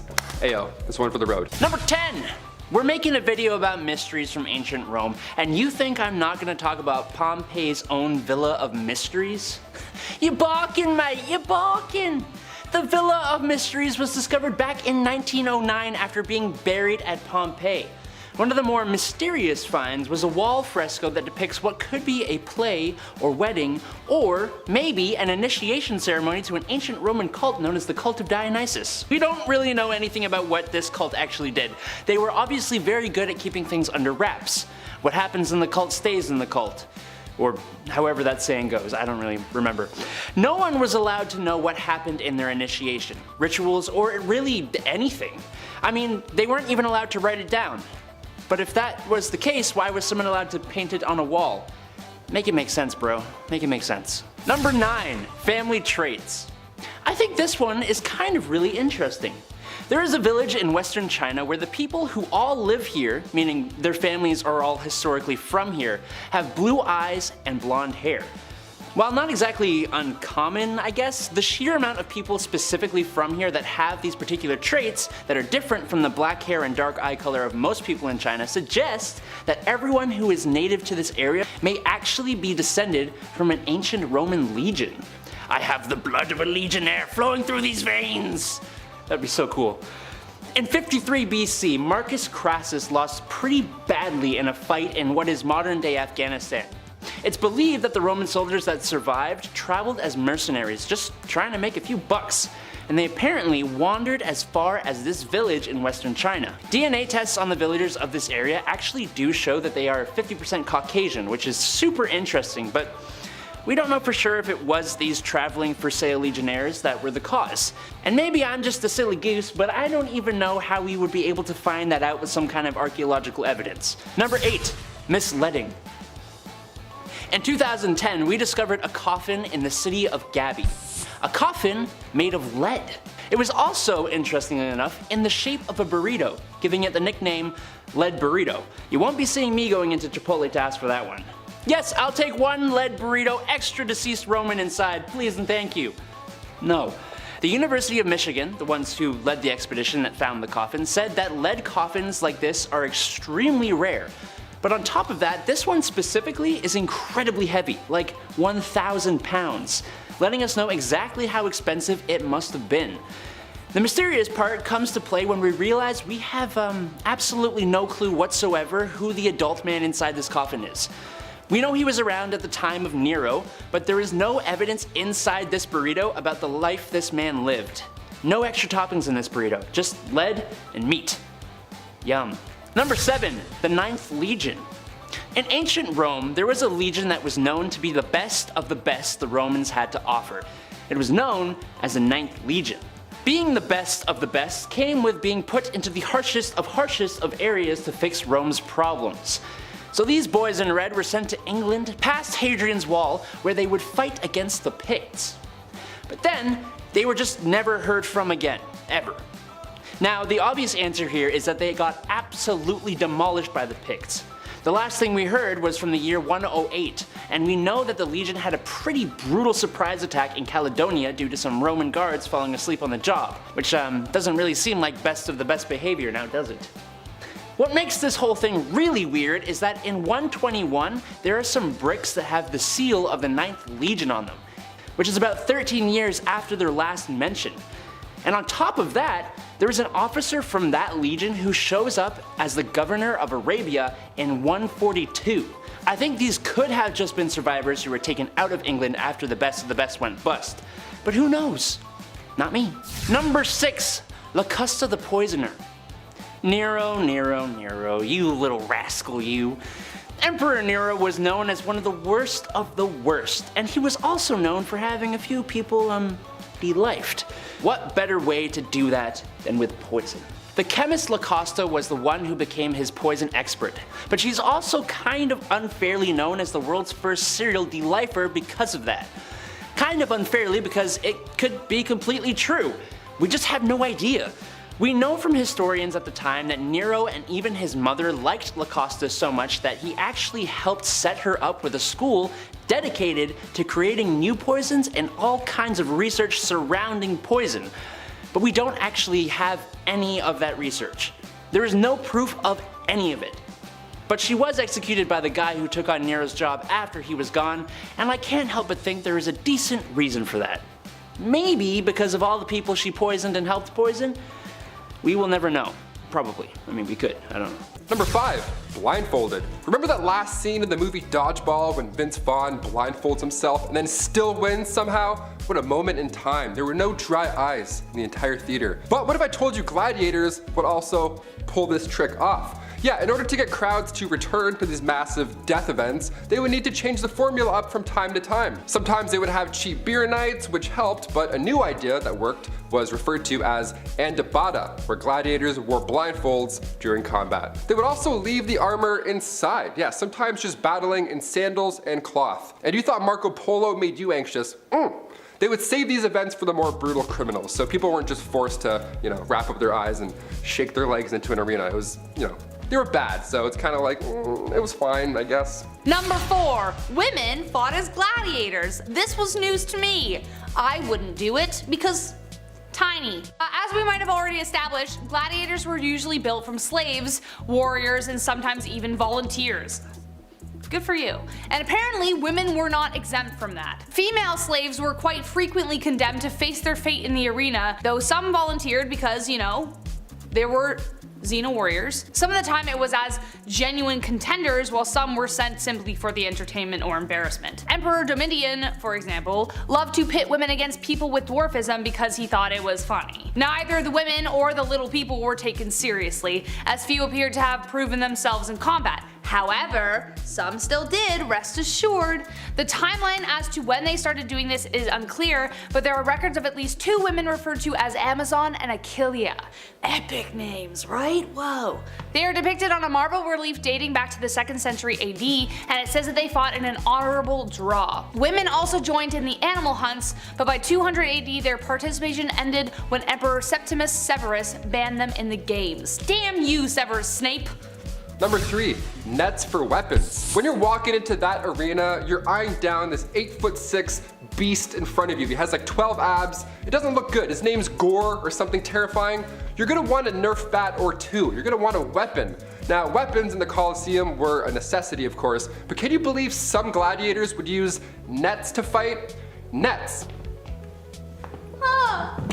Yes. Yeah, nets, like they're catching butterflies or co-hosts. This class was referred to as the Rhetari. Now, their combat style was built around the ways of fishermen. Yeah, Popeye versus Maximus. Placed your bets, people. Realistically, these warriors looked a lot more like Aquaman. They would fight with a trident and a net. They would take their time. They would avoid these mighty swings from these big dudes. And then when the time was right, they would just go zzz, and then they would just poke the shit out of them with a trident over and over in hopes that it would, end. It helps to be quick, but if you've seen Game of Thrones, you know that spears don't always work. Number 2, are you not entertained? Great title, I know. Fun fact, gladiators for the most part didn't actually try and kill each other in the ring, just like wound. Yeah, take a second to digest that beside the Hollywood movies you know and love. But the truth was, gladiators had a code they had to follow, and killing each other wasn't a part of it. Why? Well, because gladiators were expensive investments, and seeing your prize fighter that you forked hundreds and thousands of dollars into die in a fight would hurt your wallet big time. Also, most of them knew each other and were besties, so they didn't even want to. Contests were usually single combat between 2 even opponents, and referees oversaw the whole thing. If one got injured enough, the ref would probably just, call it. Often enough, the bout would end after both participants gave an entertaining show and would leave with honor. They were like, yeah, you're entertained, good, we're good to go, right? Cool. However, their life expectancy was still short. Historians estimate that gladiators had 1 in 5 or 1 in 10 chance of ending up dead after the bout, either from being killed or wounded, gangrene, the whole deal. And finally, coming in at number 1 spot, naval battles. Okay, so I mentioned the Aquaman gladiators with the nets and the, pokey poke tridents. That's absolutely insane, but have you heard about the staged naval battles? What a spectacle this would have been. The Colosseum was once flooded, which I'm sure took a hot minute or 2. Then these ships would come out, and then it would be like medieval times, but with a splash zone, right? These ships were designed to resemble these vessels from famous battles, but the bottom of the ship was flat because the water was only 5 feet deep. Can't have the bottom of the ship scraping against all that sand and bones and stuff. No, you'll get stuck. The water was only 5 feet deep, so obviously they couldn't use real ships. It wasn't always violent reenactments either. Sometimes they would fill the Colosseum and nude synchronized swimmers would come out. Nice. Nothing like an in-ground pool filled with gladiator bones. Also, goggles weren't invented until the 14th century, so yuck. These naval battles were doing so well that Emperor Domitian devoted an entire lake to them. It's kind of like Harry Potter Goblet of Fire. They would just go to this lake and then watch these insane battles or performances, Hashtags Slytherin, I don't know. Once the shows moved over there permanently, they then used the floodgates and trapdoors to hide animals inside of. What a nice upgrade. What a show. Also, this is terrifying. Kicking off the list at number 10, Gladiator Blood. Okay, nice and thirsty this morning, so let's talk about gladiator blood so we can get nice and hydrated for this video. When Charlie Sheen started talking smack about drinking dragon blood, everybody looked at him like this guy was insane. But back then, back in ancient Roman days, if you boasted about drinking gladiator blood, that's great, you were on the right track. Something's working for you, pal. Keep it up.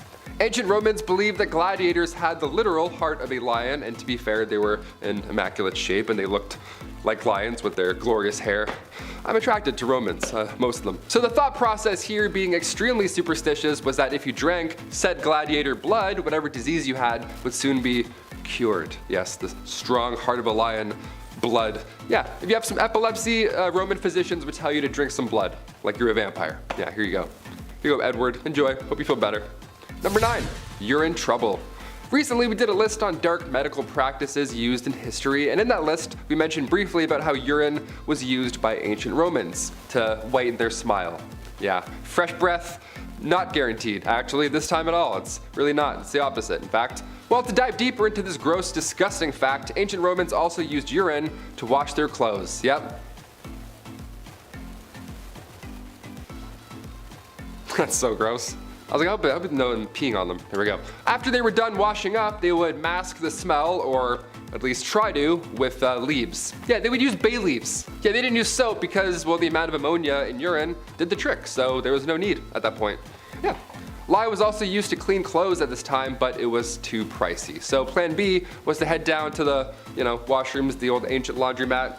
Same thing, really. They're pretty close. And then everybody would catch up while, stomping and urinating and cleaning out their clothes. It was a good time.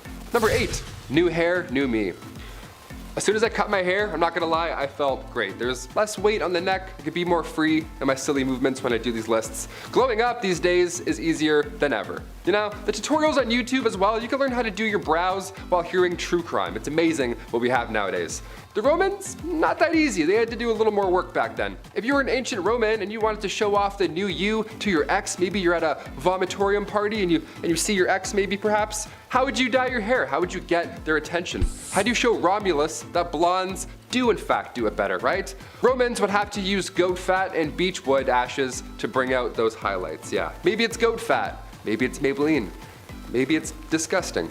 It's definitely disgusting. Again, like those crazy Roman parties, this was a symbol of status, right? If your hair didn't reek of goat fat, who are you?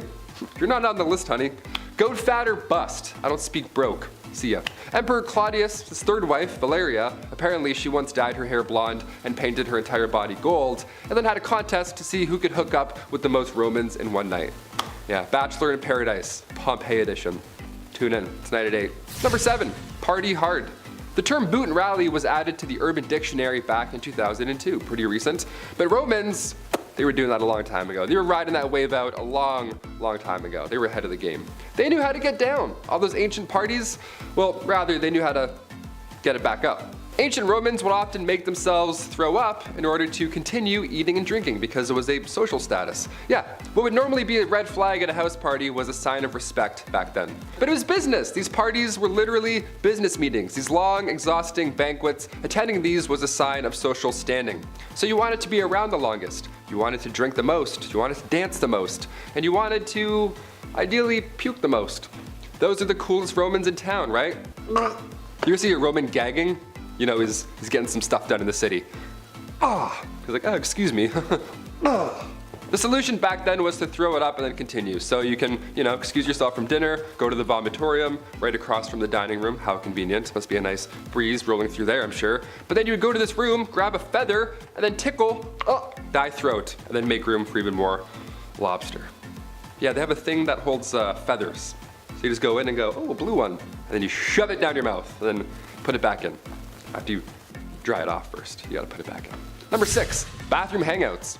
Bathroom lighting is key when you go out, okay? Those 1 a.m. selfies have to look good. That's the whole point, or else why are we going out? Why am I putting on shoes, right? The curls aren't working, I'm not going outside, that's it. In ancient Roman times, hanging out in the bathroom with your friends was common. They didn't have any neon lights or anything cool. They didn't have Arctic monkeys playing or any cool atmospheres. It was just a lot of bricks. And also, it of course smelled really bad. They didn't have the Charmin Ultra less is more lifestyle either. They had to use sticks with sponges to wipe. And yeah, they also, same with the feathers, they had to share said sticks. Socializing in these ancient toilets was like socializing at a Starbucks. It was normal, it was business, you would spend hours here and you got stuff done. Groups of Romans would discuss business, politics, military strategies, you name it. All the while there's a dude in the corner just taking a shit. Romans believed the goddess Glaucina was the guardian of the toilet drain system. Glauca Maxima translates to big drain. So when you invent the flushing toilet, yeah, you're like, this is some higher power. You can call your toilets whatever you want, Just maybe don't call any more meetings there, because it smells a little bad. Number 5, collars. Collars were made for animals, dogs, cattle. No one likes wearing them. Well, maybe except a certain anthropomorphic community, that is. You know the one I'm talking about. Sadly though, Roman slaves did wear collars, similar to dog tags in the military. It's a form of identification, and you know that said person is a slave, which in case you didn't know was super uncool. Anyone who says otherwise is just off, or if I had to take a guess, they're the same people who would choose to side with Caesar's Legion in Fallout New Vegas. You know gosh darn well that the NCR is the right choice, and or also leading the Las Vegas Strip by yourself. I mean, come on, who doesn't want to be the CEO of 3 luxurious casinos in the Mojave Wasteland? But I digress. The collars are naughty. They're bad. Don't do that. Especially the explosive ones. I don't like it. Number 4, currency. There's something that just tickles my fancy when thinking about Roman gold coins. Maybe it's my inner historian, or maybe it's because my persona is Wario. Wario likes gold. Can't blame me. However, the Roman denarius is not what we're talking about right now. I'm talking about the ancients' other favorite currency, flesh and bone. Unfortunately for the slaves of Rome, they were traded, bought, and sold like an item, or used as a currency. When you build a whole society around such a horrible thing, this just kind of makes sense. It adds up. To make bad things even worse, sometimes when Rome was expanding or the Gauls got a little too close to Rome and some borders were being exchanged, it often meant that some slaves would change hands too. And by that, I mean they were taken and put to work for another boss that was probably less nice to them since they didn't come from the same area. Boy, history sure is mean sometimes. I tell you, that history, oh boy. Number 3, the bathhouse. I didn't think this was going to be a secret to anyone, but the slaves weren't just working in the fields or putting up some arches that last longer than most marriages. No, some poor folks had the duty of polishing pearls, smoking the salami, waxing the carrot, and finger fishing for clams. I think you get my point. Yes, the oldest profession in the world, however, it wasn't exactly a profession in this case, more like it had to be done or there would be consequences. Eugh. For me, brothels might sound great on paper, but when you're laying down in the doctor's office and he's trying to scrape barnacles off your piece of deal, well, I can't say I didn't warn you. Number 2, gladiators. Guys, I actually learned something today. I know, right? Imagine little old me learning something. Gladiators, you know them, you love them. The movie is okay in my opinion. The warriors who duked it out in the Roman Colosseum weren't always brought in chains. Some were volunteers actually. Honestly, as I was writing this, I thought to myself, well, gosh darn it there, feller. If that don't sound like that's the Hunger Games. That's right, being dragged away from your family and forced to fight in blood sport. All you're missing is Donald Sutherland's buttery smooth voice. I also can't help myself in mentioning this, but probably the first battle royale ever too. So maybe it's just a part of us. Something about the last man standing that we love so much, and why I want to spend all my savings on Fortnite skins. Number 1, thumbs up, very nice. Listen, we've all seen the movie. Joaquin Phoenix is standing there looking all Roman-like and looking into the heart of Russell Crowe, knowing damn well this will probably be his last blockbuster. That's just how it goes. There in suspense, the audience waits to see what his thumbs do to decide his fate. Well, this is true of the Roman slaves in the Colosseum, however, there's a couple things that differ from the movie. 1, being not all who went into battle perished, and 2, the thumbs down might be what you want, actually, not the thumbs up. Meaning that the thumbs up meant yes, go ahead and finish the plebeian. A thumbs down, a fist, or even waving a cloth might have meant no, spare the poor soul, have mercy. All I know is that I do not volunteer as tribute. Sorry, Prim. At number 10, population. It's pretty messed up just how many slaves there were in ancient Rome. In their society, wealthy people owned dozens, if not hundreds of slaves to do their menial work. In ancient Rome, anyone could be sold into slavery. No matter your race or background, if you could work, you could be bought and sold. Historians believe that about 90% of the free people in Italy by the 1st century BCE had ancestors who were slaves. At one point, the Roman Senate debated having slaves wear uniforms to be able to distinguish them from the rest of society, but they ultimately decided against it when they realized just how many slaves there were. One ancient Roman politician once said, quote, "It was once proposed in the Senate that slaves should be distinguished from free people by their dress, but then it was realized how great a danger this would be if our slaves began to count us." End quote. They literally couldn't afford to let the slaves know how many other slaves there were, because if they would have known they outnumbered the other members of society, this could have led to a revolt. I mean, there were slave revolts regardless, but we will get to that later. At number 9, lifestyle. Ancient Roman slaves experienced different lifestyles and living conditions based on a number of factors, often linked to their occupations. Slaves who didn't have a specific skill or trade were often used in mines and agriculture, and those were the harshest conditions that they could have been subjected to. Oftentimes, they were literally worked to death, and since they didn't have any human rights in the eyes of the Romans, they were often overlooked and simply replaced. On the other hand, household slaves received more humane treatment. They were treated better by their masters, and sometimes they were able to get some money in order to buy their freedom. If they were able to buy their freedom, the slaves would become freedmen, which was a social class between slaves and free people. Before we continue discussing the hard lives of slaves in ancient Rome, make sure you guys smash that thumbs up button if you're thoroughly entertained so far, and maybe even consider subscribing to the channel to see more videos like this one. At number 8, Spartacus. At one point, a group of Roman slaves revolted, and though they eventually lost their battle, they survived a pretty long time thanks to one famous slave named Spartacus. Spartacus was a slave who escaped a gladiatorial training camp and recruited thousands of other slaves to fight for their freedom alongside him. For the slaves, Spartacus was their symbol of hope and their leader. This slave army was able to defy Roman authorities for 2 years with freedom in their sights, but unfortunately those dreams were crushed when Roman general Crassus crushed Spartacus and his army. After Spartacus was killed, the authorities came for the rest of the slaves in the army, and they were severely punished. 6,000 slaves who took part in the revolt were crucified, and this was almost a warning to the other slaves against trying to revolt again. Spartacus became a legend, but it wasn't enough to free the Roman slaves. At number 7, ownership. In ancient Rome, slavery and slave ownership was such a common practice that pretty much everyone owned slaves, regardless of social status. Even some of the poorest Roman citizens would own 1 or 2 slaves. Obviously, the more money you had back then, the more slaves you could afford. In Roman Egypt, the average artisan owned about 2 or 3 slaves each. Emperor Nero was known to have owned over 400 slaves who lived and worked in his home in the city, but his numbers are eclipsed by a wealthy Roman named Gaius Caecilius Isidorus, who according to historical records owned 4,166 slaves at the time of his death. That just gives you an idea of just how many people were sold into slavery in the first place. At number 6, freedom.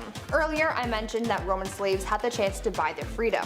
It was a lengthy process, but this gave a lot of slaves hope for a better life. Things weren't always better after buying their freedom though, and many of them sold themselves back into slavery because things were tough. The process of buying your freedom as a slave was called manumission.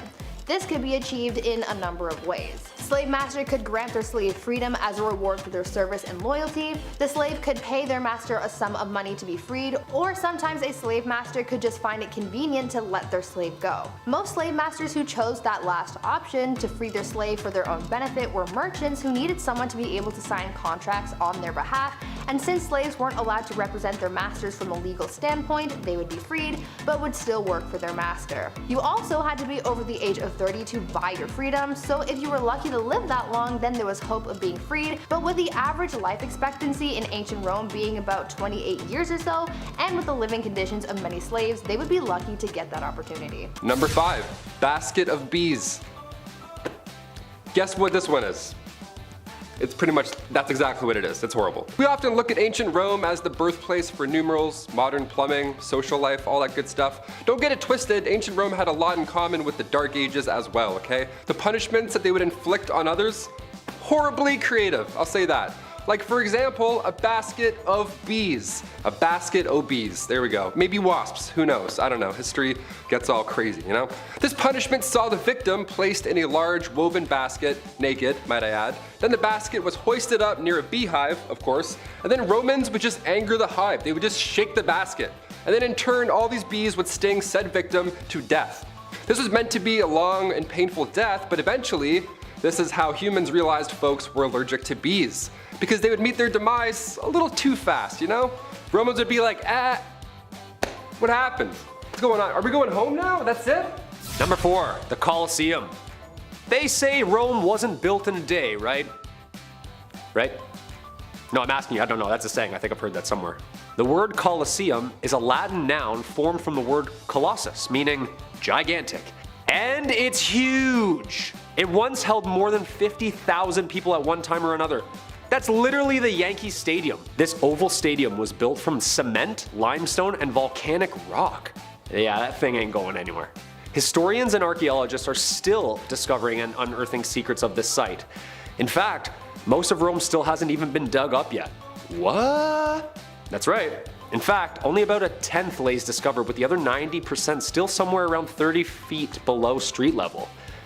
Who knows how many wonders of the world lay unearthed. The Colosseum, also known as the seventh wonder of the world, lays megalithic, 615 feet above the ground at the center or heart of the city.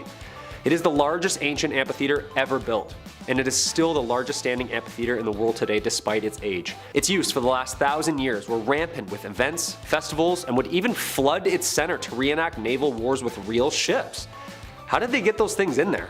I bet that's how they made the bottle and the ship thing, just kinda. And all that water? Just a guy with a giant hose? Yeah, go ahead, turn it on.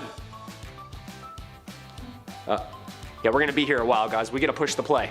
Number 3, boot and rally. The Urban Dictionary added the old boot and rally back in 2002, but Romans, back in the ancient day, they were way ahead of us. Romans knew how to get down, and they also knew how to get it back up. Yeah, ancient Romans would boot and rally in order to continue eating and drinking. What would normally be a red flag at any house party or event was a sign of respect back then. These banquets, these were social events, okay? They were nothing like Tyler's toga party last Halloween. It's not the same at all. Same amount of puke, not the same theme. Attending these parties was a sign of social standing, so you wanted to be around the longest. You wanted to drink the most, dance the most, converse the most, and also, yeah, puke the most. No playing around in Rome, okay? I wouldn't last 2 hours at one of these. Kyle knows what's up, he's seen it. I bring Tums to the bar now, you know what I mean? I'm always prepared. The solution in ancient Rome was actually quite simple, long before Tums. See, what you would do is, you would excuse yourself from dinner, go across the hall to the vomitorium, then you would grab a feather, any feather you like, and then you would just go, and then put it back, and then go right back to dinner. And then enjoy more lobster, because, hey, now you made room. Number 2, gladiators. If you've seen the blockbuster hit Gladiator with Russell Crowe, my name is Maximus Decimus Meridius, then you absolutely nailed it, because that's pretty well it. A stew of slaves, lawbreakers, and ex-soldiers, the Gladiator games were one of Rome's most brutal and vibrant live events. Gladiators would be held underground under the Colosseum until they would be called upon to spill the blood of both man and animal in sport. Fighters would be matched based on their size, previous record, skill level, style of fighting, and years of experience, just like the professional contact sports today. Fighting out of the red corner at 195 pounds, the reigning victor, Spartacus! Oh, you're Spartacus? Oh, sorry. No, you're Spartacus. Okay. But it wasn't all thumbs down for these fighters. Gladiators were the celebrities of their time. Yeah, you can take that. There you go. Okay, one. We'll do one. Some gladiators even fought years after earning their freedom. Those years did not seem to be that long, with the average lifespan of the gladiator, though, living just to their mid-20s. I mean, it's pretty physical. The event was not just to kill your opponent. In fact, months of training and preparation was had. There was more of a spectacle of sportsmanship then, most of the time wounding their enemy, which would lead to the slow demise of a fighter, usually ranging between anywhere from 8 to 10 fights in their whole career. Come on, dude. 50,000 people cheering you on at the Yankee Stadium? Kyle! Oh, no! And finally, number 1, fast food. Imagine getting a Happy Meal in 45 BC. You just get a toy of like Spartacus, just, oh, that's nice, I'll put it on the window. Romans were indulging in fast food before the eruption of Mount Vesuvius in 79 BC. They were having a good time until they weren't. Archaeologists recently excavated a thermopolium in the ruins of what was once thriving city of Pompeii. We found the snack bar in 2019 and it's since been reopened. Yeah, you can now pick up shifts once again at this restaurant that was open thousands of years ago.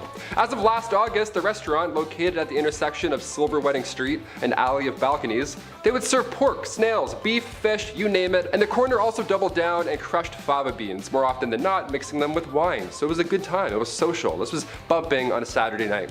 The closest thing we have to ancient restaurants in Canada now is like coffee time. I don't know, every coffee time in Canada looks like it was damaged by Mount Vesuvius. Looks abandoned. The walls are broken in, nobody's working. I'm like, can I get a coffee? Hi, hello? To us. Let's start with not consummating our marriage. In the Roman Republic, there was a custom saying that if the bride was a virgin, her husband should only sleep beside her or holding her without having intercourse for at least the first night of the marriage. The aim was to give the woman a chance to get used to the new situation, especially since marriage occurred young, and I cannot emphasize this enough, but women were raised to be very, very, very good mothers and housekeepers, but they were never actually raised to be lovers or partners. It's why so many societies in history we've seen abundance of brothels and working girls, and a widespread acceptance of men seeking out infidelity. Their partners couldn't suit their needs because they didn't know how, but women without the job of being their wives could. Unfortunately, this very sweet, just cuddle first night practice degenerated over time. Some men forced themselves on their wives. The custom disappeared thanks to the male ego, and everybody agreed on the whole intercourse during the first wedding night thing. So a newfound tradition took root. Before the consummation, maybe a day or so before the wedding or the day of, a Roman woman would have to go through the process of deflowering. In order to do that, she was taken to the Montanus Tutanus temple on Vialia, where she would sit on the rod of Montanus Tutanus, the marriage deity. Anyways, after sitting on it, she doesn't have to do anything more than that if she does not want to. The bride-to-be was successfully deflowered, and she was able to go have intercourse with her husband later. This strange custom supposedly derives from the Romans' belief that the first penetration being with the deity would guarantee fertility and healthy children. Next up is a poisonous cocktail. It was named after the maker of the poison, Mithridates the Great, whose father had been smoked by poisoned food at a banquet. Between that and the plots his mom and bro devised against him, Mithridates began a long process of gradually administering himself incrementally larger doses of all the poisons, toxins, and venoms he could find, in hopes of slowly building up his immunity against them. The blend was known as Mithridatium. Seeing as he lived into his 80s, homeboy may have been onto something, and it seems that other Roman leaders agree with me with that. The story goes that assuming that he was now invulnerable to all threats, the young king became belligerent and power drunk, and in 88 BC launched an ultimately flawed campaign against the entirety of the Roman Empire, and it turned into a war that lasted 25 years. Mithridates eventually loses and flees to the Armenian countryside with one of his guards. Knowing that if the Romans found him alive, his kingdom would fall, Mithridates reportedly attempts to poison himself, but he's immune. Instead, he's forced to demand his guards stab him to death. In an attempt to ensure that he could not be killed by poison, Mithridates had apparently guaranteed himself a bloody and violent death instead. Naturally, Roman emperors got a hold of this poison mix and followed suit in his path. But that's not all they're willing to consume. Next is piss for everything. Where we see a porta potty, the Romans see dollar signs. In Rome, most of the citizenry's sewage ended up in the Cloaca Maxima, one of the world's earliest sewage systems. From here, urine was collected and thanks to its ammonia content was sold as a chemical used in laundry and tanning leather. Aside of Rome itself, full-ons, Roman dry cleaners, would visit the toilets and collect urine as well. Pause. How did they separate the urine from the feces? Was there certain toilets for certain ones and pipes that kept them separate? Or was it all one chute and they strained out the solid matter? In which case that would be a lot more than just pee in that liquid. But let's not go down that rabbit hole that I don't want to think about. Urine became such a big business that Emperor Vespasian, who ruled from 69 to 79 AD, began taxing it. When his son Titus complained of the disgusting way his father was making coin, Vespasian told his son to smell a gold coin. Then he asked him if it stank. When his son replied that it didn't, the emperor replied, "Yet it comes from urine." Oh, call that dirty money? You just got owned, son. Even Emperor Nero passed the urine tax, which everyone had to pay if they want to use a public bathroom. So what else are they using it for? Mouthwash for whitening your teeth, growing juicy fruits like pomegranates and citrus, washing their togas, curing diseased animals, fertilizing lands, tanning leather, or their own skin. No shortage of piss potential in Rome. And speaking of bathrooms, the ancient Romans took explosive diarrhea to a whole new level with blowing up the bowl. Almost every city in ancient Rome had large public latrines, let alone any of average size or small size. In the Forum of Julius Caesar, for example, archaeologists discovered a latrine with 50 toilets. Like other latrines in ancient Rome, Caesar's had heated floors. In general, many had marble paneling, mosaics on the floor, and even decorative statues. Yet when you enter a Roman toilet, this social and cultural hub of conversation and laughter and strained faces, there was a very real risk you would die. The first problem was creatures living in the sewage system: snakes, scorpions, octopuses, and clawing rats, which would claw up and just bite or whack people on the ass while they did their business. Worse than that though, unlike today where we flush and walk away, they had to fear the methane buildup, which sometimes got so bad that it would ignite and explode under you. Sitting and doing your thing one moment turned to paste obliterated against a stone wall the next. Toilets became so dangerous that people resorted to magic to stay alive. Written spells meant to keep toilet demons at bay were found on the walls of bathrooms. Some, though, came pre-equipped with statues of Fortuna, the goddess of luck, to guard them. And many of these good luck charms were the Ficinius. Pant snake, elusive sausage, a Jimmy, a Peter, you get my point. These bad boys, big, small, uncut, or cut, were seen everywhere. Hung in doorways, made into sun catchers or wind chimes, candles, jewelry. Just about anywhere the Romans could slap a peewee, they did it, and they believed it to ward off evil spirits and the evil eye. Obviously, they didn't share our modern skittishness towards the male member, let alone nudity. It was fairly common to see the everyday Roman man walk around with a copper dong on his necklace, seeing as they were believed to prevent harm from coming to people who wore them. Good luck peni were also drawn on safe places to keep travelers safe. Sharp curves and rickety bridges in Rome often had dongs drawn on them to grant good luck to every passerby. The volcanic eruption that buried Pompeii left it wonderfully preserved for archaeologists, who when they got their first look at it, found things that were so obscene they hid them from the public view for over 100 years. Pompeii was filled with art that was so filthy, it was like a physicalized prehistoric Brazzers.com. To this day, you can walk through Pompeii and see a sight that Romans would have enjoyed every day. Dinglings carved into the road, with the tips sometimes emitting a droplet, pointing the way to the nearest brothel. Number 5, the Black Banquet. A prank that went down in history. Don't worry, this is nothing like GOT's Red Wedding, thank goodness. Emperor Domitian had a pretty sick sense of humor and decided to host a party about it. In 90 AD, he invited a crowd of aristocrats to a banquet at Palatine Hill. When they arrived, the entire palace was decorated in black. Black velvet drapes, marble, everything was painted black, like the Rolling Stones song. Even the food was black and everything was illuminated by funeral lamps. Naked serving boys were painted from head to toe in black paint and served food and drink to all the guests. When they sat down, their place marks were tombs with their names on it, and instead of lush couches, they sat on cement slabs. So basically he was like, yeah, sit in your own grave. Domitian had killed several senators in the past, so everyone believed that they were never going to get out of there alive. It was like a huge metaphor for their own deaths. The emperor himself babbled about death and decay the entire night, so after the party was over and the guests made it home with their necks intact, Domitian sent gift baggies with their tombstones and onyx plates, and a now clean serving boy ready to do their bidding. Turns out the whole thing was a prank and the emperor was back at the palace laughing his butt off. Number 4, Bacchanalia. The party that was so wild, it got banned. One word, orgies. The Romans dug that kind of kinky shindig, but they like to pretend they didn't. Bacchanalia, the back guy, is a term used to describe a drunken, debaucherous party at frat houses or sororities, which isn't far off from the heyday. The Bacchanal celebrates the god Dionysus, also known as Bacchus, literally the god of wine and a damn good time. The celebration could include massive feasts, ritual parades and performances, and people carrying clusters of grapes around, and of course, wine. Lots and lots of wine. It used to just be held by women 3 times a year, but soon men were slowly admitted to the festivities and they started making it happen about 5 times a month. But this was the breeding ground for scandal, as it was rumored orgies and even human sacrifice occurred. So they were banned in 186 BCE, and if you ban something, you'll only make it more popular, so the celebrations continued covertly. So if you're into that kind of stuff, maybe forgo the human sacrifice, but there it is. Number 3, power play party. I've never lived within the aristocracy. I'm a blue collar gal. I'm never gonna know what it's like to be that rich, but I'm pretty sure this kind of who can throw the bigger party mentality hasn't really changed.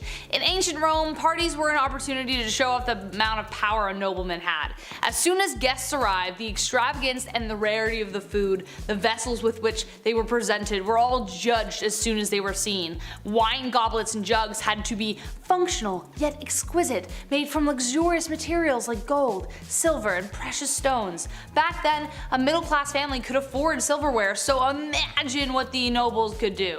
This display of wealth played the long game, and it could mean political favors could be made down the road. So Sneaky, sneaky. Number 2, Party Island. This is where it gets really dark. Ever sipped on a Capri Sun? Well, this story may taint that memory, so fair warning. The island of Capri became a rich retreat for the Roman aristocracy, known for its sadistic debauchery. Emperor Tiberius laid claim to this island as a haven for his horrendous and horrific behavior. He brought really young, too young male and female people of the night to serve him at his villa.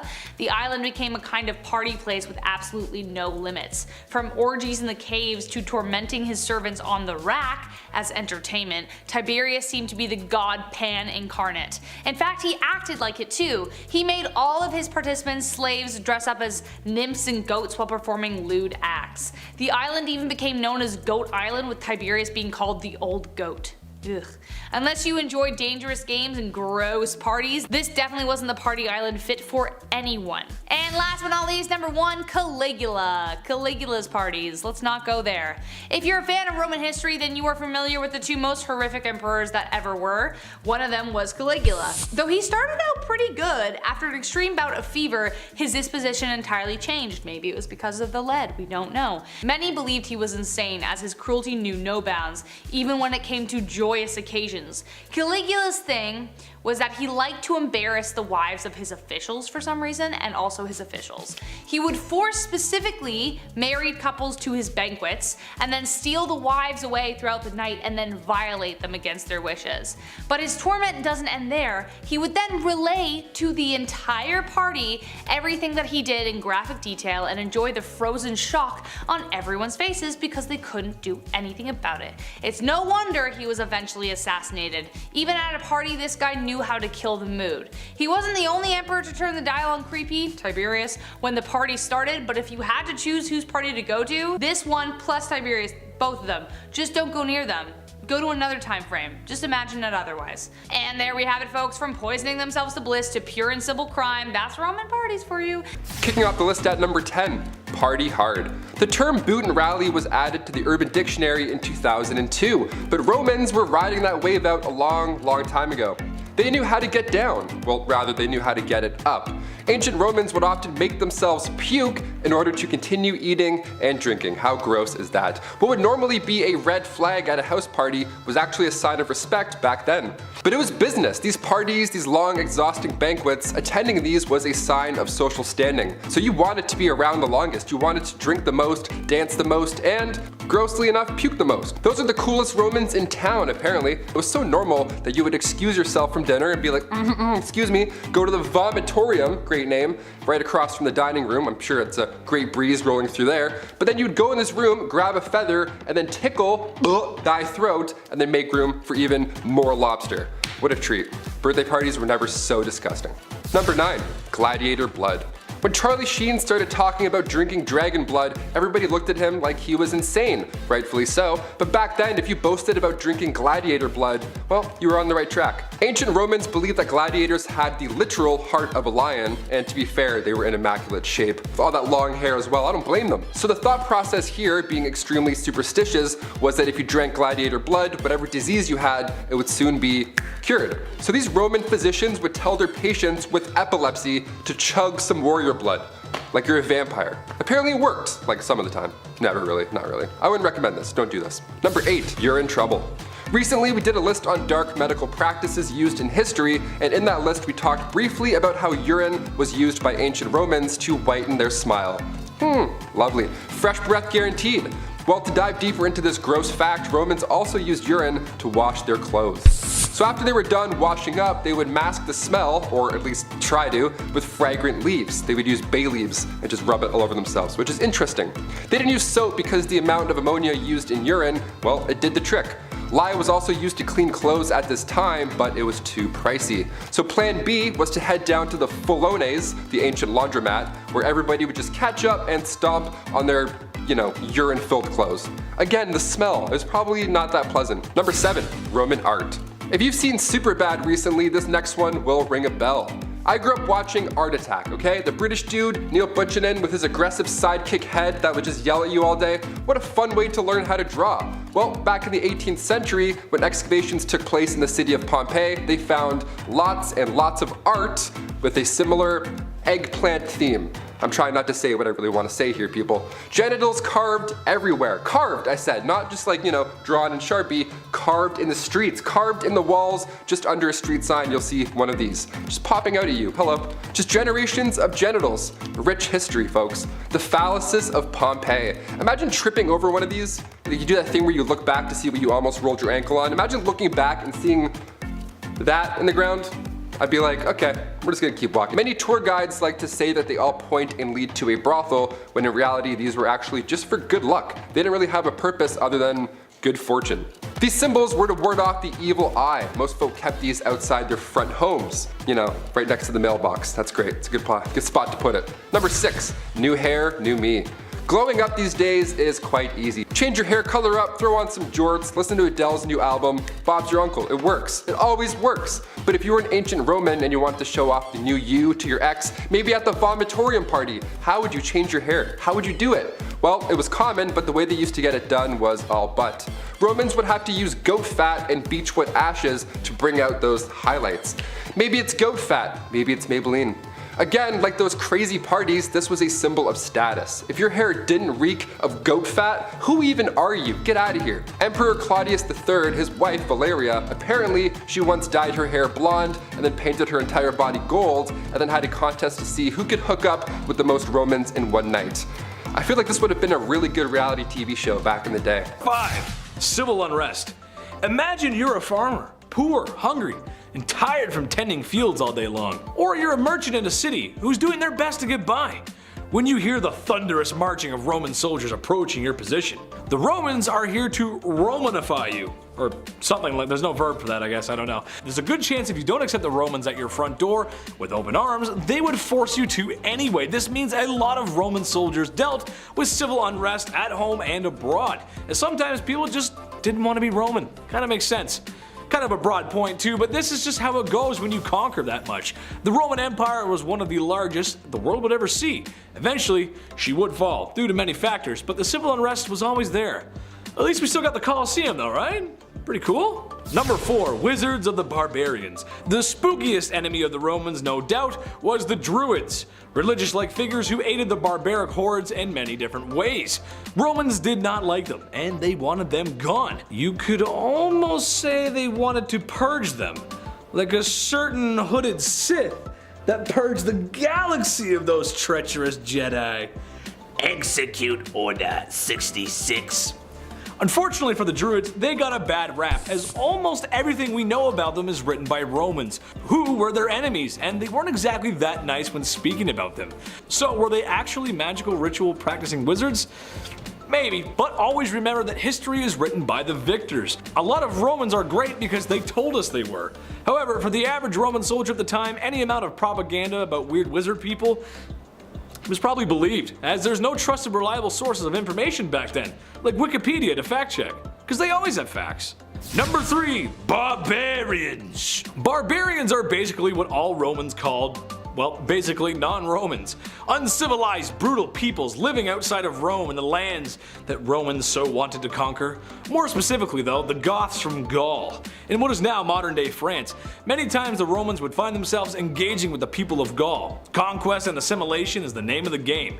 And like the other tribes and cultures in proximity to the Romans, they weren't exactly going to take it sitting down. Eventually the tides would turn in their favor, and every Roman soldier's worst nightmare would come true. Rome was sacked by Gaul in 390 BCE. The horrors. Number 2, Attila the Hun. Probably the most ruthless enemy the Roman Empire ever faced. Every once in a while, someone rises in the ranks in history and becomes a well-known conqueror. He ranks up there with the other big bad boys. Going against the Hun was to be a formidable foe. He conquered many lands before taking aim at the Roman Empire. I can just imagine the dread on the Roman soldiers' faces when they realized who they were going to be toe-to-toe with. However, in the end, the Romans would claim victory, and Attila was defeated and perished during his attempted conquest. Number 1, being a soldier. I mean, let's be honest. Through everything I've said, the Roman army was made up of soldiers. Sure, it may have been a very long time ago, but it's still the army. And I don't know how you guys feel about it, but I am certainly not brave enough to be in the army. All my respect and love goes out to any soldier in the armed forces. Thank you for your service, seriously. But being in a modern army may be tough, But imagine being in the Roman army. I mean, you gotta walk everywhere or sail everywhere, and you better hope the enemy is close, because otherwise you're gonna be walking or sailing for a long time. And as a tubby boy with asthma, I would not fare well in the hot Mediterranean sun. With excessive walking and a diet of wine and bread, trying to swing a sword while bloated must have been the biggest challenge yet. No thanks, I'll pass. Number 10, stuffed dormice. This list is gonna be kinda tough even for a meat eater like me. Dormice are small rodent animals found in the old world like Europe and Africa and Asia. The old world, you get it. But just as common as your American house mouse. As it turns out, they were a favorite of Roman cuisine. Oh god, the horror. Sometimes they were even fattened up for a better meal. The recipe goes as follows, because I just know the folks at home are salivating at the mouth wanting to try this. Get your farm fresh dormouse, empty its cavity, and stuff it with an assortment of other meats and spices.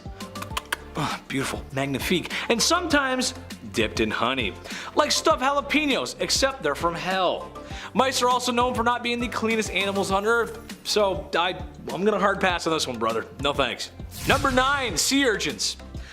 Until today, I had never seen what the inside of a sea urchin looked like. I just never did. That's when our most handsome boy Adam said, let me show you. Weird creatures, or at least to my North American palate they are. Very strange looking. Plus, when they were opening those bad boys up, it just looked like it was too much effort for a little bit of orange looking meat. Strange. Well, Romans, being geographically located in the Mediterranean Sea, found themselves around a lot of these bad boys and started to crack them open. I saw a technique with 2 spoons, but well, I feel like a couple good bashes from a Roman sword ought to do the trick. All the things in this list, this is probably the least gross. Although, I gotta say, when you see a spiky thing in the water like that, and the first guy was like, we should eat this. It's so weird. Why would you do this? It doesn't look edible. Number 8, flamingo tongue. Excuse me? I said, looking very cute at the computer researching this topic. Curb your tongue, internet, I said. I do not believe you. Alas, as cute and as blue and innocent as my eyes are, it was true. Romans were eating flamingo tongues. Ugh. Flamingos were associated with luxury, wealth. I mean, they are a strange color and it's close to purple. Romans loved purple, and compared to the rest of the animal kingdom, it just doesn't really fit in. So yeah, sure, it makes sense. Well, the opulence in Rome loved flamingos and their tongues. My only hope is that they used all the birds. In my research, it said that poor citizens did when given the opportunity, but I just can't see the wealthy chopping tongues, and that's it. Hors d'oeuvres, anyone? Number 7, garum. Alright, if you're like me, you're a meat and potatoes kind of guy. When I was growing up, and I probably will be until I'm 80 in a senior home. That's just the way I am. Now, that being said, you can't have hockey pucks on the barbecue without her best friend, her luscious red lover, Heinz number 57 ketchup. Am I right, Chris? Oh, of course. Exactly.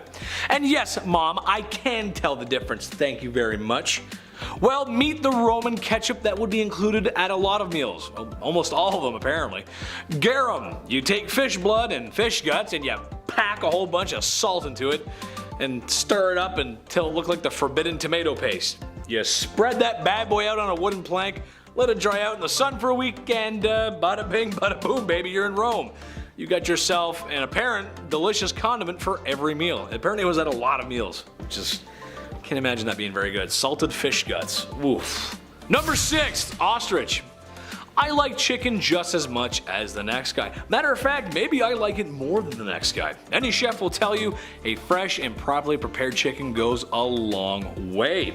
You can make soup, stew, pasta, fried chicken, baked barbecue, roasted chicken, casserole, chicken burgers. I mean, she's flexible. You can do a lot of stuff, and she's just so versatile. Now, the question is ostrich as flexible? I doubt it. They were an exotic bird even back then, and apparently one emperor liked to shoot their heads with arrows for fun. That was part of the fun and games. Yay. Okay. Sometimes I can't believe the stuff I read. I'd say this is probably the second least grossest thing on the list, but I don't even know where to get ostrich. And honestly, to even try, I feel like a weirdo googling that. Where do I get ostrich meat? I don't know. It just doesn't feel right. Number 5, last best hope. Romulus Augustulus was the last emperor of the Western Roman Empire. History gets kind of crazy after this point. But let's be real, what's more scandalous than being the last ruler of your empire? Could he have saved it? Would the world have looked different if he did? Truth be told, not a lot of records survived his reign, so we don't really know. Perhaps it's because he didn't have much time to write things down. Or maybe because he was still a minor when he inherited the failing Roman Empire. Or really it was because Rome's worst nightmare had come true. The barbarians at the gates had taken over Rome. The German barbarian general Odoacer took over and claimed himself to be the king of Italy, which ushered in the end of the Great Western Roman Empire. Talk about scandal. Number 4. Excess, excess, excess. Emperor Elagabalus is what I think of when I think of a Roman emperor. Someone who is pampered in a time where most people don't have access to really anything easily. Eating grapes off the vine, bottles of wine, and your servants are looking fine. Alright, alright, alright. His life of decadence was also matched with the classic level of unaliving those who oppose you, or rather groups that you feel need to be persecuted. Even more scandalous than that is the question of his sexuality. Oh. While being debated by historians today, there are rumors that the decadent emperor may have been having a relationship with his male chariot driver. There's also rumors of the emperor wearing women's clothes. Very scandalous indeed, oh handsome emperor. Number 3. Senate Purge. I am the Senate, said Tiberius, knowing that he had a really cool name. While not the worst emperor on this list, he did purge the Senate in times of political unrest, just like everyone's favorite space emperor and one of my worst impressions. He wasn't a popular choice for the job, as he really only came to power through a series of misfortunes. All of this leads to a lackluster leader who, when he retired to an island off the coast of Italy, rewarded his mediocre work with some stuff to do with younger people that I just can't say on YouTube. Apparently, he became a heavy drinker and got himself involved in all kinds of vices. It is speculated that Emperor Caligula was a child on this island and may have witnessed this debauchery. It's speculated that this may have influenced his acts of sin, and honestly not sure what to call, as these guys are, I don't know what you call this, these guys are all messed up, man, I don't know, they're just crazy. Number 2, no holidays. Septimus Severus sounds like a brothel related disease in the Harry Potter universe. But actually, he was a traditional guy. He liked things Roman and wanted to keep it that way. So, when the Jewish and Christian faith made their way to Rome, he wasn't a happy guy. So he had them persecuted. The only thing saving these people from a short Roman sword was if they worshipped the emperor and the emperor gods as well. For some reason, that made him a little more forgiving. However, considering he wasn't the only emperor to feel this way, I would think again before decorating a Christmas tree or lighting a menorah in Rome. Of course, I'm only making humor of what probably was an awful time for those religious factions. We like to romanticize Rome, but she's not all perfect. Number 1, eye for an eye. Empress Irene of the Eastern Roman Empire may have been a woman, but was just as ruthless and bloodthirsty as her male counterparts. While a lot of people probably had an issue with her leading as a woman, I'd like to hope more people today have a problem with her politics and how she came to power. A little unaliving here, cozying up over there, playing the game until she got what she wanted. And there was this one time that she wasn't too happy with her son's politics, and it was likely he was going to have her power removed, so he needed to go on a timeout. She had some guards gouge his eyes out, which mortally wounded him. No big deal or anything. I guess there was no timeout corner back then. I went to Rome to the chief's palace. He bestowed upon me this wisdom after learning about Irene. That ain't it. Number 10, parties of poison. Hindsight is 2020, which I find more ironic than ever since the whole thing that happened and is continuing to happen. Today we know that lead, especially in large doses, is not good. It's poison. But a lot of the pipes that the Romans used in their plumbing were made from lead. Their water had 100 times more lead in it than the water that came from the springs, which means every time they drank water, they were poisoning themselves. Some side effects include behavioral changes as well as weakening organs and vital signs, etc., which may explain some of the more questionable emperor behaviors or the fall of the Roman Empire, because people got nuts. But to add insult to injury, the Romans used to sweeten their wine with something called sapa. Sapa is lead acetate, the sugar of lead, and it's also a salt, which is confusing, and therefore poison. Since Romans could down as much as 2 liters of wine in one sitting, they were slowly poisoning themselves, first with water, then with the wine. Speaking of wine, moving on to number 9, we have You Better Love Wine. If you're a vodka or a beer person, you might not fit in while partying with the Romans, especially if you hate wine. Wine was the lifeblood of ancient Roman parties. Wine was drunk at every stage of the Roman party, but it had to be diluted with hot or cold water. Unlike how we drink wine today, which would be crazy if you were to dilute it. Whoa. It was looked down upon to drink wine in its purest form. It was served out with ladles, usually by naked and attractive male slaves. To heat the water, the Romans used special boilers, but if you really wanted to be bougie, they would add snow to make it cold. Considering they didn't have fridges back then, imagine the lengths they would have to go to keep the snow cold. Beyond temperature, Romans absolutely drooled for calda and mulsum. Calda was great for cold nights. It was kind of like a mulled wine. It was served hot and infused with spices. Mulda was infused with honey and a lot sweeter. I want to try and make both. Maybe I will on my Instagram. Let me know if I should in the comments below. Minus the lead, of course. Number 8, seating charts. If you have ever been involved in a wedding, you know how important a seating chart is. Or like even in school, when you're like assigned desks, it's a big deal. You could end up sitting next to your uncomfortable cousin or beside your smelly Aunt Sue. It could determine whether the conversation flows or it's stagnant the entire night. Ugh, hate that. Romans understood the matchmaking game when it came to banquets. It was a pretty big deal. Where you sat determined your station and overall how liked you were. They had a 3-couch system called the triclinium. The most honored guests would sit on the couch in the center next to the hosts on the right. But if you were on the couch on the left, it kinda meant that you weren't as big of a deal. Sorry. Eventually, as parties got bigger, so did the 3-couch rule extend to a huge semicircular couch in the middle that could hold about 12 people. Number 7, gladiator fights. We just did a video on this, Taylor and I, go check it out. Now, parties weren't just about eating, drinking, and socializing, there had to be entertainment, of course. Roman parties were designed around the 5 senses: taste, touch, smell, sight, and hearing. So of course there were the ancient Roman bards jamming out some earworms, but what was there to look at? You could only watch someone play the harp for so long. Next up on the entertainment list was acrobats, dancing girls, even mimes, which I was surprised to learn, plus trained exotic animals. If you were more like the charcuterie and like a quiet evening kind of person, you might enjoy poetry readings. But what really got the party started was an epic gladiatorial battle.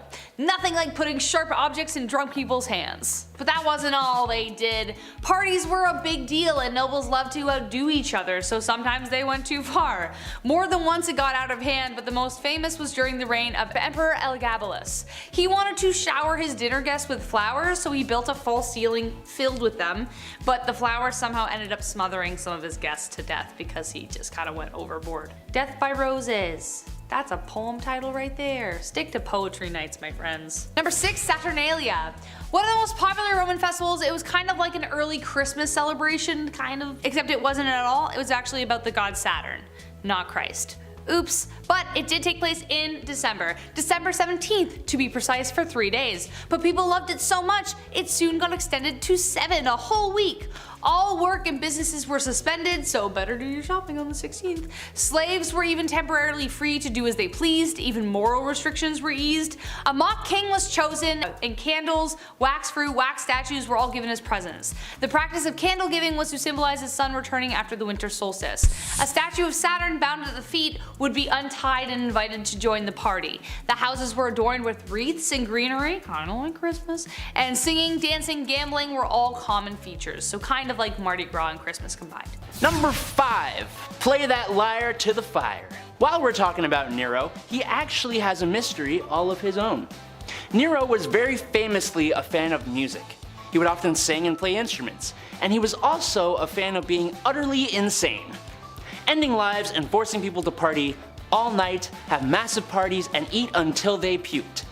So when you hear a rumor that this crazy emperor may have caused the Great Fire of Rome that destroyed a lot of the city on July 18th in the year 64, you might believe it. And you might even believe the rumor that he also played the lyre while the city burned. It just kind of all checks out for how crazy he is, but obviously we have no evidence of that actually happening. Neither of those two rumors can be proven, especially not now, 1,958 years later. What we do know is that the emperor did benefit quite a bit from the destruction the fire caused. It allowed him to change the aesthetics of the city, persecute thousands of Christians, and introduce new building codes. It also turns out Nero may have been 35 miles away in Antium, but I mean, prove it! You can't. I can't. Number 4. Ham Hill. Ham Hill in England is the location of an archaeological dig by the universities of Cambridge and Cardiff, where we made the crazy discovery of the graves of a lot of people, dating back to the time in history when Romans made their way into England. The part that is so alarming, other than finding a pile of corpses, is that these particular bodies had been stripped of their exterior layers and chopped up. It's gruesome. But oddly, most of the skeletons found here actually belonged to women, and most of which were women in their early 20s. But this wouldn't be a mystery if those were all the facts. We actually don't know what happened here. The obvious answer is some kind of mass life-ending escapade, but why, damn it, why? We don't know. Number 3, hard talker. Surprise! You've met the afterlife. Were you a good person? Well, if you weren't, if you were a threat to your community, say in ancient Rome, then it's pretty likely you would have been buried face down. So there, take that. Hold up, they cut out your tongue and put a stone in your mouth? What in the Gaius Octavius Caesarian? What is going on here? That's probably what the team who unearthed the grave of a man from a Northamptonshire site dating back to Roman Britain probably said. They found a man who was buried face down in his grave, missing his tongue with a stone in its place. Pretty odd. Infection in the bones of his jaw show it was removed while he was still alive. And the practice of replacing a missing body part with another object was definitely known to happen in Roman Britain, although it was rather rare. The only thing is we have absolutely no idea what this man had done. Maybe he just really talked too much. Maybe he lost his tongue to something completely unrelated to his delifing, and this stone was just to replace it. We don't actually know, and there is no evidence to tell us. Theories? Number 2, Skulls of London. I'm not really sure how this happens, how it was discovered, or anything, but in 1988, 39 skulls were excavated really close to the Museum of London in London. Those 39 skulls were alarming enough, but the 39 soon expanded into hundreds of skulls. Now, possible theories included that the skulls belonged to executed criminals, gladiators, or even soldiers that had done the Monty Python, run away! Most of the skulls seem to have been from men, and most indicated that they suffered rather brutal offings. Some people think the skulls were dumped in display pits. Some people think they were placed there purposely. To make matters worse, not too far away we also discovered what seems to be an ancient Roman cooking pot with bits of humans in it.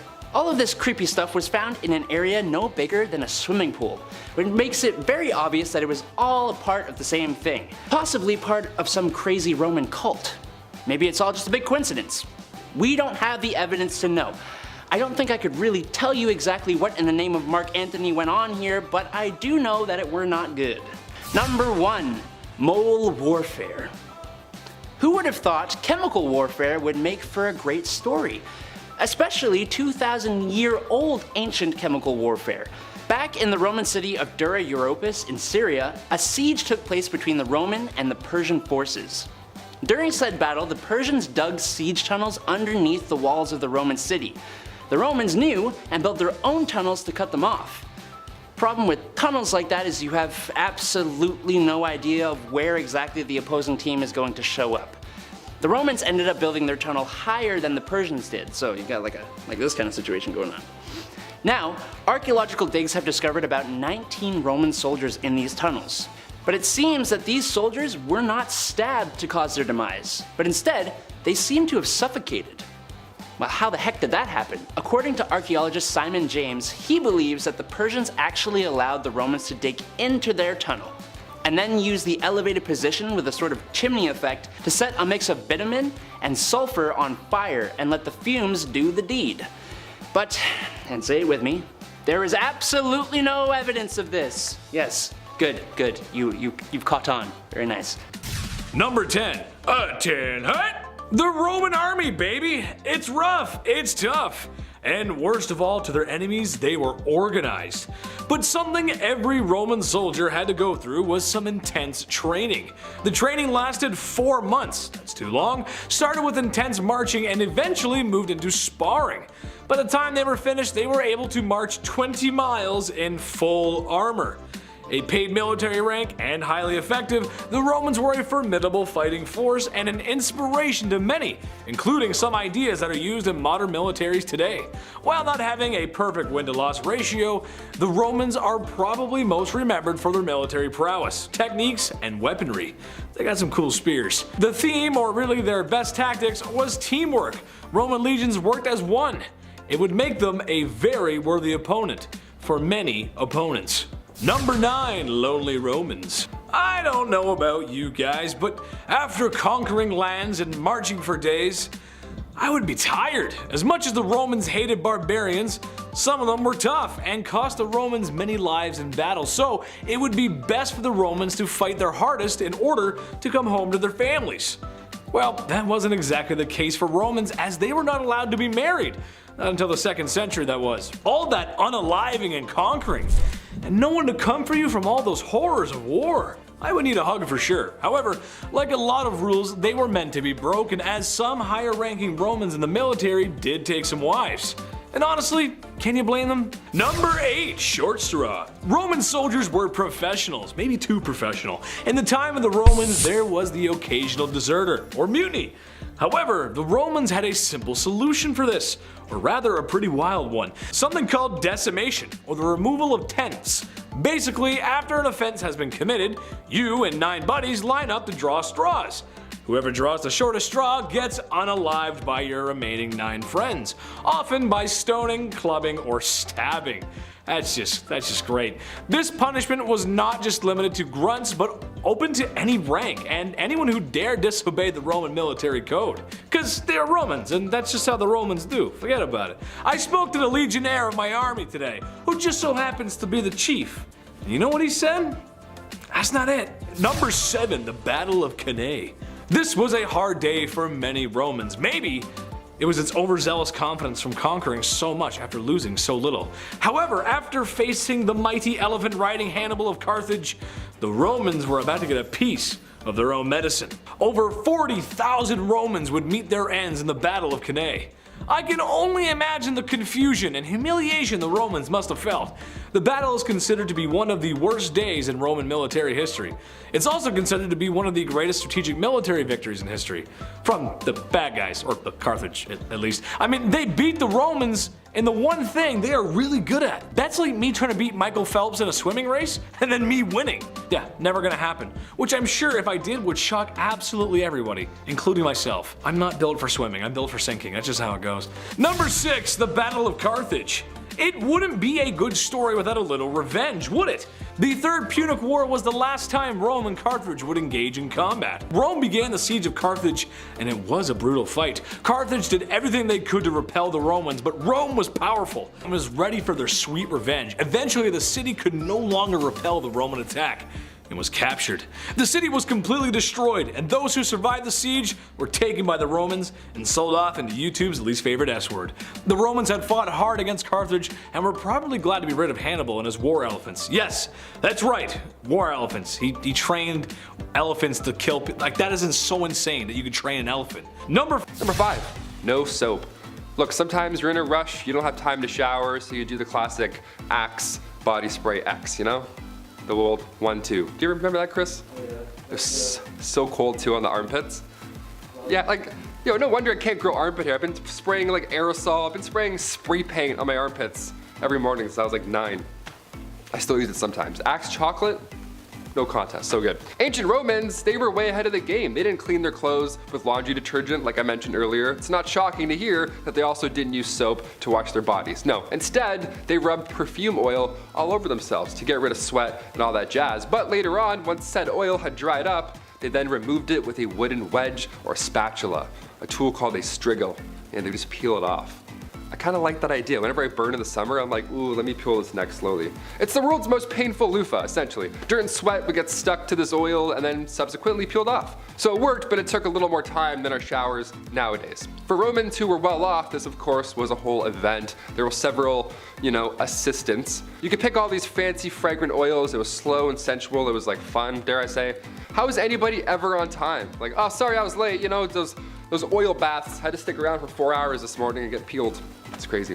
Number 4, Roman art. This one reminds me of Superbad a lot. And you'll understand why. Back in the 18th century, when excavations took place in the city of Pompeii, they found lots and lots of art, all with a similar theme. Everything looked like a certain body part. An eggplant-ish theme. There were carvings in the streets, there were carvings of these things in the walls, under a street sign, you name it. They're just everywhere. Just rich history carved in all over. We're still finding these today. They're called the phalluses of Pompeii. Yeah, imagine tripping over one of these. Then you do that thing where you look back to see what you almost rolled your ankle on. You look back and see that, you're like, oh, what? Some dude in Pompeii got you like thousands of years ago. Just chiseling out a... Many tour guides like to say that they all point and lead to a brothel, when in reality, that's a lie. These were all just for good luck. These symbols were to ward off the evil eye. Most folks kept these outside the front of their homes, right next to the mailbox. Coming with mail, you're like... Number 3, animals in the Colosseum. In order to spice up the classic fight and clash swords till someone's not alive anymore, sometimes gladiators would be put in the arena with an animal instead of another human being. To, you know, spice it up, just to spice up those Saturday night shows, I guess. People are crazy.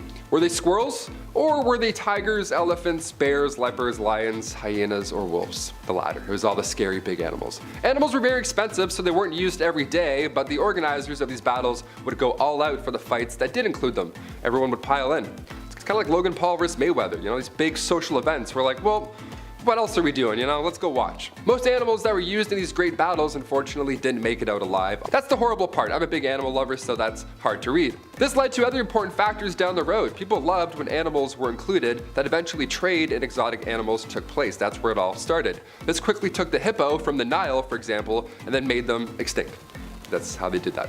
Cut to today, thousands of species are going extinct more and more.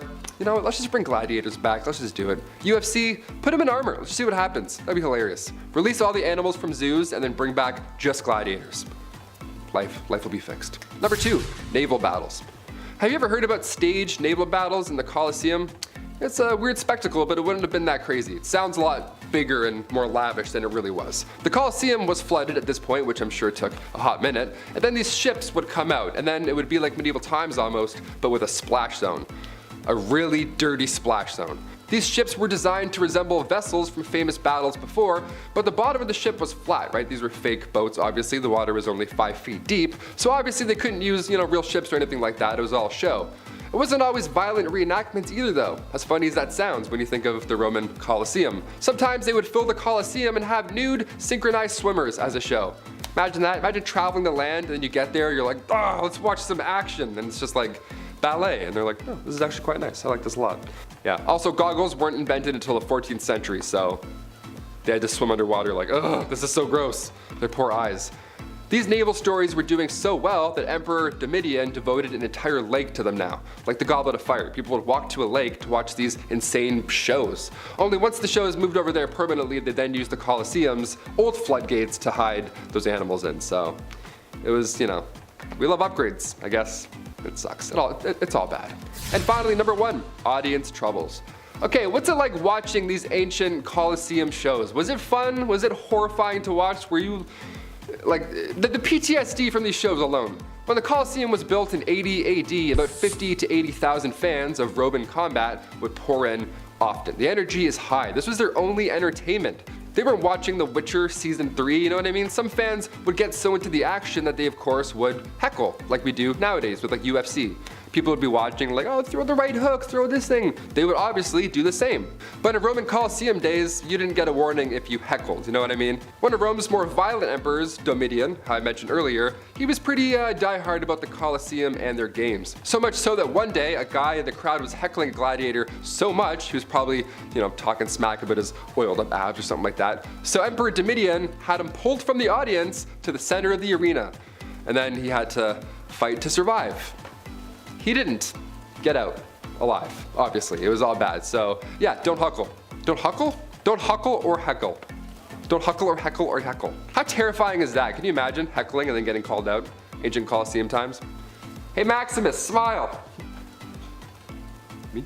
Number 10, Decemviri, the law of 12 tables. Well, actually the word means 10. 10 men, actually. Those special 10 would be the appointed men who would consider themselves the first ever lawmakers. The earliest attempts to create a code of law was the Law of 12 Tables. A commission of 10 men, or also known as the Decemviri, was appointed 455 BC to draw up a code of law-binding rules on both patrician and plebeian, which would be strictly enforced. Some of these laws included simple laws like, you don't break your word. If the army or king calls on you, you gotta go. And of course, if you hit or hurt someone, you get hit or hurt back. And you owe us some money. This system was the first in its place, holding people responsible for the things that they did and said in Rome. Strategic, fundamental, and important laws like, hey, no crying at funerals, alright? You burn my corn, I'm gonna burn your corn, and I get to burn you. And yeah, no meetings at night. It's dark. Okay, so they missed their mark on a couple of them, but a couple of those laws still stuck around. Number 9. Field surgery. The Romans were fierce on the battlefield, but they were also extremely handy. Who would have thought? This was the first time in history where quick surgeries were performed on the battlefield under the leadership of Augustus. Not Augustus Mayhew, it's a different Augustus, but he's also really helpful, like one time a year. Ancient Roman medics invented hemostatic tourniquets and surgical clamps. Yeah, guy invented clamps. Imagine that on a resume. Roman field doctors would also perform physicals on new warriors. Yeah, they would also combat the spread of disease. Although they were going to war and were constantly being patched up, the Roman military would often live longer than the average folk, because these military men were constantly being disinfected. They were checking their camps all day. Masks are hard in 2020, but the Romans were disinfecting the Colosseum. Nice, we'll get there one day. Maybe. Number 8. The name Rome. We kinda got into this a little bit about those brothers Remus and Romulus. This barbaric history is loose and from many sources, so I'm gonna kinda sum it up into broad statements. Two brothers, didn't like each other, kept fighting, raised by a wolf and a bird. That's pretty much it. We have seen what these two have looked like. Every statue and painting of these two is always like one of them Stone Cold Steve Austining the other one. One built a wall and the other mocked him and jumped over that wall, and then there was only one. I feel like I made a sandcastle once and Taylor stepped on it, and I can absolutely see how the city was formed. Flawless victory. Yeah, that sounds like brotherly love to me. Rome deriving from its name Romulus, the victor in this legendary sibling quarrel, giving the city its official name. Hey, you got the god of war as your dad, and the mother of all gods and goddesses as your mom? There's gonna be some feeling of purpose just lingering around. Guess I could just make a wall. And with a couple drywall holes later, with the death and defeat of his brother Remus, Romulus claimed his position as king and named the city after himself. Selfish much? He ain't heavy, baby. He's my brother. Number 7. Daily acts. In a time before Twitter or Facebook, how else do we get our fake news, right? How do we share our aunt's nonsense? How do we do it? 131 BC, this marked the first time a newspaper was ever used. Well, they're referred to as daily acts at this point, or acta diurna. The saying, written in stone, couldn't have been more historically accurate in this case. See these texts containing information on military or civil issues, death notices, gladiatorial events, you name it. These were commonly written on metal or stone. Your morning news etched into a stone. Imagine the crossword section in 131 BC. Hey honey, who's the neighbor in Simpsons? Flanders, nice, that's it. Ping, ping, is that an F? Ping. It took time and effort. It was exhausting just to get one notice out to the public. So you best take these notes seriously, okay? Imagine YouTube comments written in stone. Took a guy 6 business days to write it, so he meant it. Number 6. Julius Caesar. Julius Caesar was a Roman general and statesman, a member of the first triumvirate. Caesar led the Roman armies in the Gallic Wars, which, well, we've seen and heard about these battles that Julius Caesar led. It's the organized outfit of shiny metal and red, moving slowly and swiftly through the Gauls like a man-made tank before defeating his political rival Pompey the Great, another military leader, and also the husband of Caesar's daughter Julia. Okay, there it is, yeah. That's why he became his nemesis. Political differences. Yeah. Due to these ongoing internal civil wars between the two leaders, Julius Caesar eventually killed Pompey in battle and became dictator of Rome. This was until his assassination in 44 BC. Oh, mighty Caesar, dost thou lie so low? Are all thy conquests, glories, triumphs, spoils shrunk to this little measure? Fairly well. Antony, Act 3, Scene 1. Hey man, eye for an eye. You read the rules. He played a crucial role in the events that led to the Roman Empire and remains one of the brightest and bravest military leaders the world has ever seen. His story can be seen and heard top to tail in William Shakespeare's play simply titled Julius Caesar. Number 5. Lamb brains. Ooh, gross. Okay, lambs are not my favorite, but it's not that bad. I can see why people like it. The right preparation would yield a delicious and nutritious meal. Especially like roasted over a fire or something. I hear lamb's pretty good that way. I've never had it that way, but I hear it's good. Lamb's brains, however, I don't know, man. Remember that scene from Hannibal where Anthony Hopkins cuts open the skull from the guy from Goodfellas, and you get to see inside his brain and how the Goodfella thinks? The mafia joke. Oh look, there's the prefrontal cortex. Look at all those memories of beatings and extortion. Oh wow. All jokes aside, it's a gross scene, and I can't help but not forget about it when thinking of lamb brains. Well, the Romans, they loved them. Romans enjoyed lamb brains in a variety of ways, from cured, boiled, baked, and more. One Apicius recipe even calls for lamb brain, eggs, pepper, and rose petals. So you never have too many rose petals. Number 4, sow's womb. It's exactly how it sounds. I know, it's just another part of the animal, but some pieces, well, they just don't taste like the other do. They kinda taste worse. And when there's no yield at Taco Bell, your options get stretched thinner than a contortionist who's out of a job and working street corners. So it makes sense to use all the parts of the animal, which I certainly hope they are. I certainly wouldn't want any to go to waste. While not as common as other dishes on this list, you would find the sow's womb prepared with various spices and oftentimes a mixture of vinegar and honey. I don't know if those go together. I don't know if that's, and I think sow is, I believe, is pig, by the way, too. Sorry, I forgot to mention that. Pig or a hog or something like that, sorry. Number 3, giraffe. I mean, okay, such peaceful animals and just all necks. Is neck even that good to eat? I don't know. Has anyone ever had giraffe before? I don't know. Another animal considered to be very exotic for the time, even back then. Sometimes they would even find their way into the arena to fight themselves or other animals like lions.